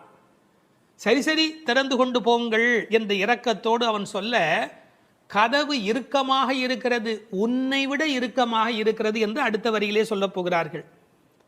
ஏனென்றால் இந்த ஆயர்பாடியிலே இருக்கிறவர்கள் கண்ணனுடைய பாதுகாப்பு கருதி அப்படி ஒரு இறுக்கமான கதவு. பொதுவாக 2 கதவுகள் சாத்தும்படியாக பெரிய இடங்களில் கோட்டை கதவு, கோயில் கதவு இதையெல்லாம் அமைப்பார்கள். அது 2ம் அப்படியே பொருந்தி இருக்க வேண்டும். நேய நிலைக்கதவம் 2 பொருத்தமாக இருக்கணும். கதவுக்குள்ள ஓட்டை இருந்தால் பனி, குளிர், பூச்சிகள் எது வேணாலும் உள்ள வரும். எனவே அந்த கதவு எப்படி நெருங்கி இருக்கிறது என்பதை நேய நிலைக்கதவம், கண்ணனை பாதுகாப்பதில் அன்பு காட்டுகிற நிலைக்கதவம் என்று பொருள் கொள்ளலாம். அகருணையான கதவு கூட இத்தனை அன்போடு இருக்கிறது என்று சொன்னால் நாங்களும் நீங்களும் நேயம் மிக்கவர் தானே என்று அந்த வாயில் காப்பவனை பார்த்து சொன்னதாக பொருள். இந்த கதவு தடைப்பட்டு இருக்கிறது என்பதற்கு என்ன பொருள்? எங்களால் திறக்க முடியவில்லை, நீ திறந்து விடு என்று சின்ன பிள்ளைகள் சொல்லுகிறார்கள். நீக்கேலோர் எம்பாவாய். நாம் இறைவனை அடைவதற்கு எத்தனையோ கதவுகள் தடையாக இருக்கின்றன. இந்த கதவுகளை திறப்பது என்பது பெரிய வேலை. ஆணவம், கண்மம், மாயை என்கிற கதவுகள், கர்மவினை, அகங்காரம், கர்மவினையிலே பாவ புண்ணியம் என்ற 2 கதவுகள், அகங்காரம், அமகாரம், யான் எனது என்கிற 2 கதவுகள், இவையெல்லாம் நேய நிலை கதவம். அந்த யான் எனது அவ்வளோ டைட்டாக இருக்கும்.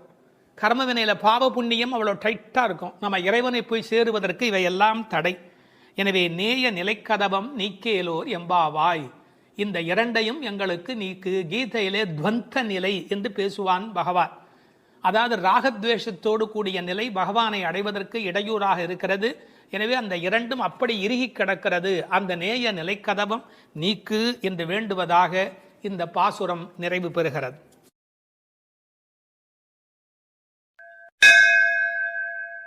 17ஆம் பாட்டு. நந்தகோபருடைய அனுமதி வேண்டி பாடுகிறார்கள். அம்பரமே தண்ணீரே சோரே அறம் செய்யும் எம்பெருமான் நந்தகோபாலா எழுந்திராய், கும்பனார்க்கெல்லாம் கொழுந்தே குலவிளக்கே எம்பெருமாட்டி யசோதாய் அறிவுராய், அம்பரம் ஊடறுத்து ஓங்கி உலகளந்த உம்பர் கோமானே உறங்காது எழுந்திராய், செம்பொல் கழலடி செல்வா பலதேவா உம்பியும் நீயும் உறங்கேலோ எம்பாவாய். வாயிற்காவலர்கள் அனுமதித்த பின் கோபியர்கள் உள்ளே நுழைகிறார்கள். அங்கு நந்தகோபனுடைய இருப்பிடத்தில் அவனை எழுப்பி, அடுத்து படுத்திருந்த யசோதையை எழுப்பி, ஆர்வ மிகுதியால் கண்ணனை எழுப்பி, அவன் குறிப்பாக பலராமனை எழுப்புகிற அழகான பாசுரம் இது. ஆடையையும் நீரையும் உணவையும் வரையறையின்றி தருமம் செய்கின்ற எங்கள் தலைவராகிய நந்தகோபரே பள்ளி எழுந்தருள வேண்டும். பூங்கொம்பு போன்ற ஆயர் பெண்களின் கொழுந்து போன்ற தலைவியே, எங்கள் குலவிளக்கே, எங்கள் இறைவியே, யசோதை அன்னையே எழுந்திருக்க வேண்டும். வாமன அவதார காலத்தில் மாவலியிடம் தானம் பெற்று அளக்கத் தொடங்கி ஓரடையால் பூமியை அளந்து மற்ற அடியால் ஆகாயத்தை ஊடறுத்து வளர்ந்து உலகங்களையெல்லாம் அளந்த தேவர் தலைவனே கண்ணா, உறக்கத்தை விடுத்து பள்ளி எழ வேண்டும். சிவந்த பொன்னாலான வீரக்கழலை அணிந்த திருவடிகளை உடைய பலராமனே, நீயும் உன் தம்பியான கண்ணனும் இனியும் உறங்காது எழுந்து எங்களுக்கு சேவை தர வேண்டும் என்று வேண்டுவது பாடலின் திரண்ட பொருள். அம்பரமே தண்ணீரே சோரே அறம் செய்யும் எம்பெருமான் நந்தகோபாலா எழுந்திராய். இதுவரை 10 பாட்டில் எழுப்ப பெற்றவர்கள் ஆழ்வார்கள், ஆச்சாரியர்கள், வேத வித்துக்கள், ஞான குருமார்கள் என்று நயமான உரை கொள்வார்கள். இவர்களது துணை கொண்டுதான் தேவர்கள் விண்ணோர் துணை பெற்றுதான் கடவுளடி சேர வேண்டும் என்பதற்கு ஏற்ப இப்போது கண்ணபெருமானை காவல் காத்து கொண்டிருக்கின்ற தாய் தகப்பனாரை பாராட்டி பேசுகிறார்கள். தசரதன் தானம் செய்தவன். ஆனால் தசரதன் செய்த தானத்துக்கும் நந்தகோபர் செய்த தானத்துக்கும் ஒரு வேறுபாடு உண்டு. தசரதன் பிள்ளை கிடைப்பதற்கு தவம் செய்தவன். தசரதன் பிள்ளை கிடைப்பதற்கு தானம் செய்தவன். நந்தகோபரோ பிள்ளை கிடைத்த பின்னும் தானம் செய்தவன். ரெண்டுக்கும் இடையிலே ஒரு பெரிய வேறுபாடு இருக்கிறது. இவர்கள் என்ன தானம் செய்கிறார்கள்? நந்தகோபன் என்னென்ன கொடுக்கிறாராம்? அம்பரமே தண்ணீரே சோரே அறம் செய்யும் எம்பெருமான். அம்பரம் என்பது துணி கொடுத்தான், ஆடை கொடுத்தான், கூரை கொடுத்தான் என்று பொருள். இன்னொரு பொருள், இவர்கள் பெறுவதற்கு வேண்டிய தண்ணீர் கொடுக்கிறார். அம்பரமே தண்ணீரே. பிறகு உண்ணுவதற்கு சோறு கொடுக்கிறார். பெரியவர்கள் உரை காணுகிற போது கண்ணபெருமான் பிற்காலத்திலே என்னென்ன அறங்கள் செய்தானோ அத்தனைக்கும் மூல காரணம் நந்தகோபனுடைய இயல்பு என்று ஒரு நயம் சொல்வார்கள். எப்படி? சூதர் சபையிலே திரௌபதி துன்புற்று ஆடை வேண்டும் என்று அலறிய போது திரௌபதிக்கு வஸ்திரம் கொடுத்தான் அல்லவா? எனவே இவன் துணி கொடுக்கிறவன் அம்பரன். அம்பரம் திக் அம்பரர் என்றால் திசையை ஆடையாக அணிந்தவர்கள் திகம்பரர்கள். அம்பரம் என்பது ஆடையை குறிக்கும். இவன் திரௌபதிக்கு பின்னாளிலே வஸ்திரதானம் கொடுத்தவன். பிறகு போர்க்களத்திலே குதிரைகள் நாவார குடிப்பதற்காக வருணாஸ்திரம் விட்டு தண்ணீர் வரவழைத்து குதிரைகளுடைய தாகம் தீர்த்தவன். அது மட்டுமல்ல, பசுக்களுக்கும் தண்ணீர் வைக்கிறவன். மன்னன் மருக மைத்துனன் மார்க்கொரு தேரின் மேல் முன்னங்கு நின்று மோழை எழுவித்தவன். பெரியாழ்வார் திருமொழியில் சொல்றார், அந்த குதிரைக்காக நீரை வரவழைத்து கொடுத்தவன். ஆண்டாள் பின்னாலே பாடுகிறாள், இட்டமான பசுக்களை இனிது மரித்து நீரூட்டி என்று எழுதுகிறார்.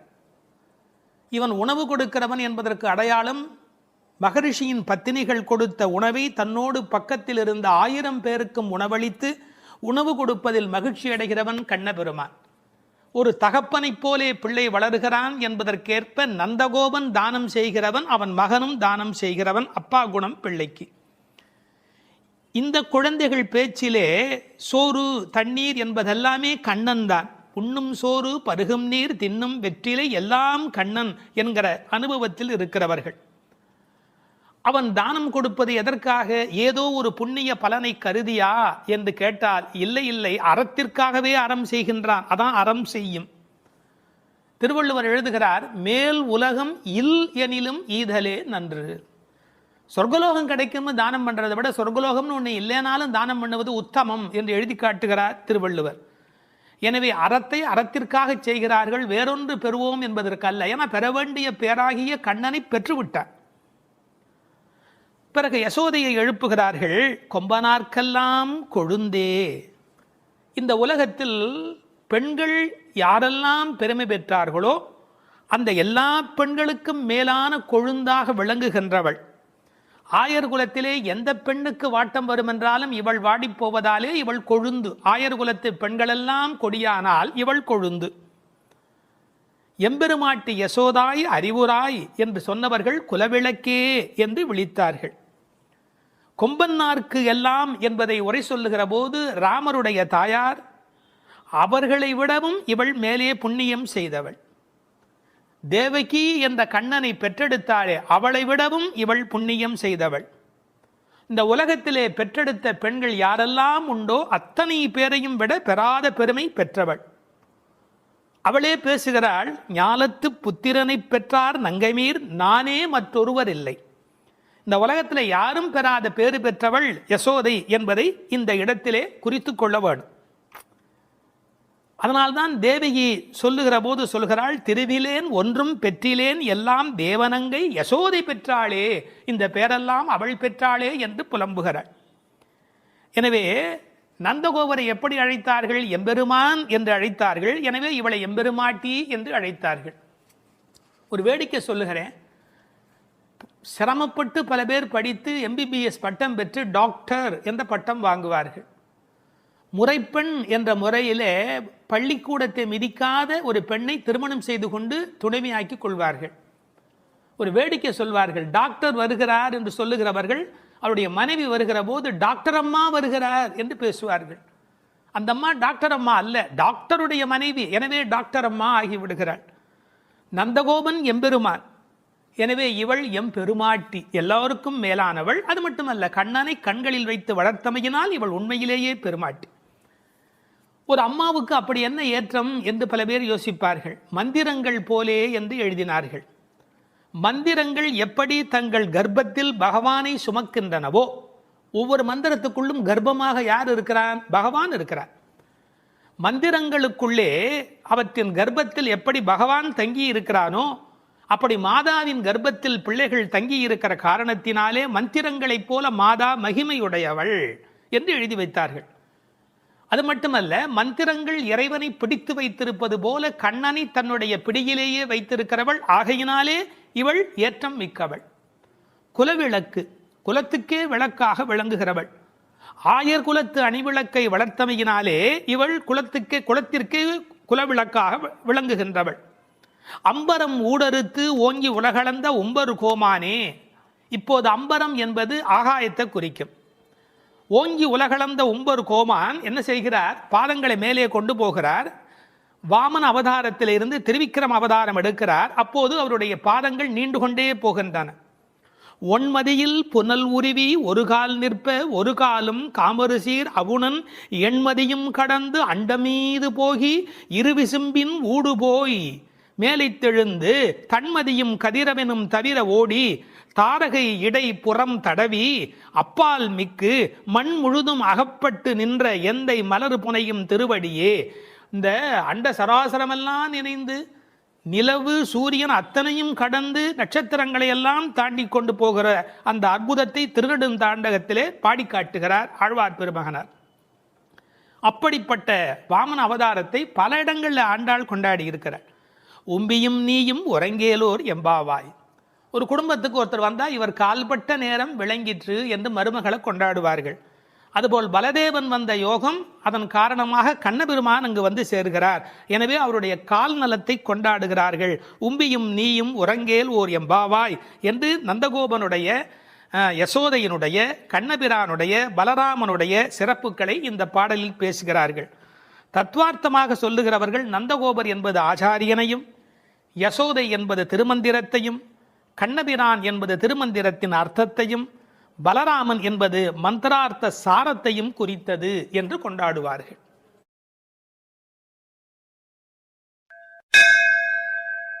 பதிமூன்றாவது பாடல்.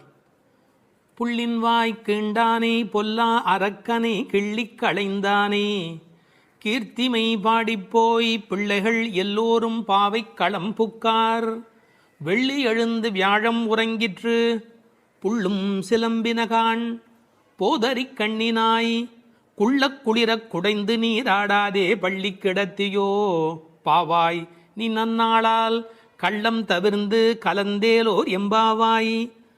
கண்ணழகு படைத்த பெண் ஒருத்தியை இப்பாசுரத்தால் எழுப்புகிறார்கள். மலரில் உள்ள வண்டுகள் போன்று அழகிய கண்களை உடையவளே, கொக்கு வேடத்தில் வந்து வாயை பிளந்து கண்ணனை விழுங்க எண்ணிய பகாசுரனை அவன் வாயை கிழித்து அழித்த கண்ணபெருமான், கொடியவனான ராவணரது தலைகளை அறுத்து அழித்த ராமபிரான், அவர்களது வீர வரலாறுகளை பாடிக்கொண்டு இளம்பெண்கள் எல்லோரும் பாவை நோன்புக்குரிய இடத்திற்கு எப்போதோ சென்று விட்டனர். வானத்திலேயோ குரு என்கிற கோள் மறைந்து சுக்கிரன் உதயமாகிவிட்டான். பட்சிகள் வீதியெல்லாம் பறந்து சப்திக்கின்றன. இந்த மார்கழி விடியல் விடியும் முன்பே உடல் நன்கு குளிரும்படி மடிவில் குடைந்து குடைந்து நீராட வேண்டாமா? இன்னும் படுக்கையில் சுருண்டு கிடக்கலாமா? நல்ல நாளும் அதுவுமாக இப்படி இருக்கிறாயே, அப்படி உனக்கு என்ன தனி அனுபவம்? உன் மனதில் உள்ள கள்ளத்தனத்தை விடுத்து எங்களோடு சேர்ந்து வா என்று அழைக்கிறார்கள். இதை ரசமாக அனுபவிக்கிறவர்கள் முதல் பாடலிலே மனத்துக்கினியான் என்று ராமனை பேசிவிட்டதால் இந்த ஆயர்பாடிக்குள்ளே ஒரு பெரிய விவாத கோலாகலம் ஏற்பட்டு விட்டதாம். அதாவது சர்ச்சை. அது யாரடா அது? கண்ணனுடைய ஊரிலே வந்து ராமனுடைய கதையை பேசி கொண்டிருக்கிறார்களே என்று சில பேர், சில ஆயர்கள் கோபப்படவும், ஏன் அப்படி பேசக்கூடாதா என்று சில பேர் மறுபடியும் எதிர்ப்பக்கம் விவாதிக்கவும், ஒரு பட்டிமண்டபத்தைப் போலவே ஒரு விவாதம் அங்கு தொடங்கிவிட்டது என்று அனுபவிப்பார்கள். ஏனென்றால் இந்த பாடல் எப்படி வருகிறது? புள்ளின்வாய் கீண்டானி என்று கண்ணபெருமான் பகாசுரனை அழித்த கதையை சொல்லி, பிறகு பொல்லா அரக்கனை கிள்ளிக் களைந்தானே என்று ராமாவதார கதையையும் சேர்த்து பேசுகிறார்கள். அதை எப்படி சொல்லுகிறார்கள்? கண்ணனுடைய ஸ்தலத்தில் ராமனுடைய கதையா என்று ஒருவர் கேட்க, ஏன் முன்பு ராமனை பாடிய காலத்திலே நாம் கண்ணனை சேர்த்து பாடியது இல்லையா? அந்த காரணமாக வருக வருக வருக இங்கே வாமன நம்பி வருக, கரிய குடல் செவ்வவாய் முகத்து என் காகுத்த நம்பி வருக என்று ஆண்டாளே பாடியிருக்கிறாளே. எனவே ஆண்டாள் சிற்றில் சிதைத்தல் பாடுகிற காலத்தில் சீதவாய் அமுதம் உண்டாய் எங்கள் சிற்றில் சிதையேல் என்று பாடியிருக்கிறாளே. அந்த அனுபவத்தை எல்லாம் இங்கே குறிப்பிடுகிறார்கள். வருக வருக என்று ஆழ்வார் அனுபவித்ததையும், சிற்றில் சிதைக்காதே என்று ஆண்டாள் அனுபவித்ததையும் இந்த இடத்தில் மேற்கோளாக காட்டி, இந்த அயோத்தியிலே ராமபெருமானுடைய புகழை பேசுவது போல ஆயர்பாடியில் கண்ணன் புகழ்தான் பேச வேண்டும் என்ற கட்டாயம் இல்லை, இடம் மாறி பேசினாலும் ஒன்றும் தவறு இல்லை என்று ஒப்பந்தமாயிற்று என்று இதை வேறு ஒரு கோணத்திலே பேசுவார்கள். தீவிர பற்று உடையவர்கள் எப்போதும் இது போன்ற பிரச்சனைகளில் ஈடுபடுவது என்பது தவிர்க்க முடியாதது. புள்ளின்வாய் கீண்டானே பொல்லா அரக்கனை கிள்ளிக் களைந்தானே, பறவை வடிவத்திலே வந்தவனை அவன் அழித்தவன். பள்ளத்தில் மேயும் பறவை உருக்கொண்டு கள்ள அசுரன் வருவானை தான் கண்டு புள்ளிதுவென்று பொதுக்கோ வாய்க்கின்றான், அப்படியே வாய்க்கிண்டிட்டான், அப்படியே கிழித்து எறிந்து விட்டான். அப்படி அழித்த வரலாற்றை சொன்னவர்கள் பொல்லா அரக்கனை கிள்ளிக் களைந்தானே என்று ராவணனை கொன்றதை பேசுகிறார்கள். இந்த எழுப்புகிற பெண்கள் இந்த பாடலை எல்லாம் கருத்தை எல்லாம் சொல்லி எழுப்புகிறார்கள். உரை கண்டவர்கள் கேட்டார்கள், பொல்லா அரக்கன் என்று ராவணனை குறிப்பிட்டால் நல்ல அரக்கன் உண்டோ? என்ன நயம் பாருங்கள். உண்டு. அரக்கர் குலத்தில் பிறந்தாலும் விபீஷணன் நல்ல அரக்கன், ராவணனோ பொல்லா அரக்கன். அவனோடு பெரிதாக போர் செய்தார் என்று சொல்ல முடியாதான், கிள்ளி களைந்தார். தமிழில் ஒரு பழக்கம் உண்டு, யாராவது ரொம்ப அலட்சியமாக நினைச்சா என்ன கிள்ளுக்கிறேன்னு நினைச்சுக்கிட்டியா என்று கேட்பார். அப்படி ராவனுடைய தலைகளை ராமன் கிள்ளினானான், கிள்ளி களைந்தானே. அதுக்கு வேற ஒரு பொருள் உண்டு. தன்முனைப்பு உள்ளவர்கள் பரமாத்மாவால் அழிக்கப்படுவார்கள் என்கிற அந்த உணர்வு 10 தலை ஒருவருக்கு உண்டு என்ற கதையை அப்படியே எடுத்துக்கொள்வதை விட, பன்முகமாக ஆசை தலி விரித்து ஆடுகிற போது ஒருமுகமுடைய பரமாத்மா மனதை நாம் ஒருமுகப்படுத்தினால் நமக்கு உள்ளே இருக்கிற பன்முகம் அழிந்து போகும் என்று உருவகமாக எடுத்துக்கொண்டு அனுபவிப்பவர்களும் உண்டு. இப்படி ராவணனை அழித்த வரலாற்றை பேசி கீர்த்திமை பாடிப்போய் பிள்ளைகள் எல்லோரும் பாவை களம் புக்கார். இந்த நெல் பயிரிடுகிற இடத்துக்கு நெற்களம் என்று பெயர். அதுபோல் பாவை நோன்பு நோற்கிற இடத்துக்கு பாவைக்களம் என்று பெயர். யாருடைய புகழை பாடுகிறார்கள்? கீர்த்திமை பாடி, ராமன் கண்ணன் இருவருடைய புகழையும் பாடி, கீர்த்தி புகழை பாடி, பிள்ளைகள் எல்லோரும் சின்ன குழந்தைகளாகிய பெண் பிள்ளைகள் எல்லாரும் சேர்ந்து பாவைக்களம் புக்கார். அவங்கெல்லாம் நோன்பு நோக்கிற இடத்துக்கு போய்விட்டார்கள், நான் மட்டும் உனக்காக இங்கே நின்று கொண்டிருக்கிறேன், சீக்கிரம் வாடி என்பது போல் பேசுகிறார். இப்போது பொழுது விடிந்து விட்டது என்பதில் அடையாளம் ரொம்ப நுட்பமான ஒரு அடையாளம். வெள்ளி எழுந்து வியாழம் உறங்கிற்று. அதாவது வெள்ளிக்கிழமை தோன்றிவிட்டது, வியாழக்கிழமை முடிந்து விட்டது இல்லை, குரு ஹோரை போய்விட்டது, சுக்கிரஹோரை தொடங்கி விட்டது. அது இன்னொரு கோணம். வானியலை பற்றி நன்கு ஆய்வு செய்தவர்கள் ஒரு குறிப்பிட்ட காலத்திலே சுக்கிரனுடைய எழுச்சியும் வியாழனுடைய அந்த இறங்கு முகமும் ஒன்றாக நடக்கும் என்று குறிப்பிடுகிறார்கள். சுஜாதா அவர்கள் இதை வைத்துக்கொண்டு கிபி 885 என்று உறுதி செய்ய முடியும் என்று ஒரு கட்டுரையிலே எழுதியிருக்கிறார்கள். ஆனால் வேறு சிலரோ கிபி 8ஆம் நூற்றாண்டில் ஒரே ஒரு முறை மட்டும் அதிகாலை பொழுதில் சுக்கிரன் எழுவதும் குரு மறைவதும் ஒரே வேளையில் நிகழ்ந்துள்ளது. அது முழு நிலவு நாள், பௌர்ணமி. அந்த நாள் அப்படியே குறிப்பிடுகிறார்கள். அந்நாள் கிபி 731 டிசம்பர் 18 காலை 3:30 முதல் 4 மணி. இதனை அடி ஒற்றி ஆண்டாள் பிறந்தது கிபி 716 ஆடிப்பூரம் என்று கணக்கிட்டிருக்கிறார். பாருங்க எவ்வளவு அழகான ஒரு காலக்கணக்கு. வெள்ளி எழுந்து வியாழன் உறங்கிற்று. புள்ளும் சிலம்பின. முன்னர் ஒரு முறை புள்ளும் சிலம்பின என்ற பாடல் வந்திருக்கிறதே, அதெல்லாம் கூட்டுக்குள்ளே. இப்போ வெளியில் பறவைகள் எல்லா இடங்களிலும் திரிந்து அவை இப்போது சப்தம் எழுப்பி கொண்டிருக்கின்றன. இந்த இடத்துல புள்ளும் சிலம்பியதை பற்றி சொல்லுகிற போது உரையாசிரியர்கள் இதை ஆசிரிய பெருமக்களோடு ஆச்சாரிய பெருமக்களோடு இணைத்து பேசுவது வழக்கம். குயில் அதுபோல சில ஆச்சாரியர்கள், கொக்கு அதுபோல, அன்னம் போல, கருடன் போல என்று பறவையோடு அவர்கள் ஓமிக்கத்தக்கவர்கள். கண்டத்வனியிலே, அதாவது குரல் வளத்திலே அவர்கள் குயில் மாதிரி. ஏகாகிர சிந்தையில், எப்போதும் மனம் ஒருமுகமாக இருத்தலில் கொக்கு போல, கொக்கொக்க கூம்பும் பருவத்து என்பார் திருவள்ளுவர். சாரத்தை கிரகித்துக் கொள்வதிலே அன்னபக்ஷி போல, அன்னத்தை போல. கைங்கரியம் என்ற தொண்டு செய்வதிலே கருட பட்சியைப் போல, பல்லடிமை திறத்தினாலே என்று பறவையை அப்படியே அடியார்களோடு ஒப்பிடுவதும் வழக்கம். போது அறி கண்ணினாய், போதுன்னு சொன்னால் முட்டு என்று பொருள். தமிழ் ஒரு அழகான மொழி. அரும்பு, முகை, முகிழ், மொட்டு, மலர். பாருங்க, மலருடைய பல நிலைக்கும் பேர் இருக்கு, இன்னும் கூட இருக்கு.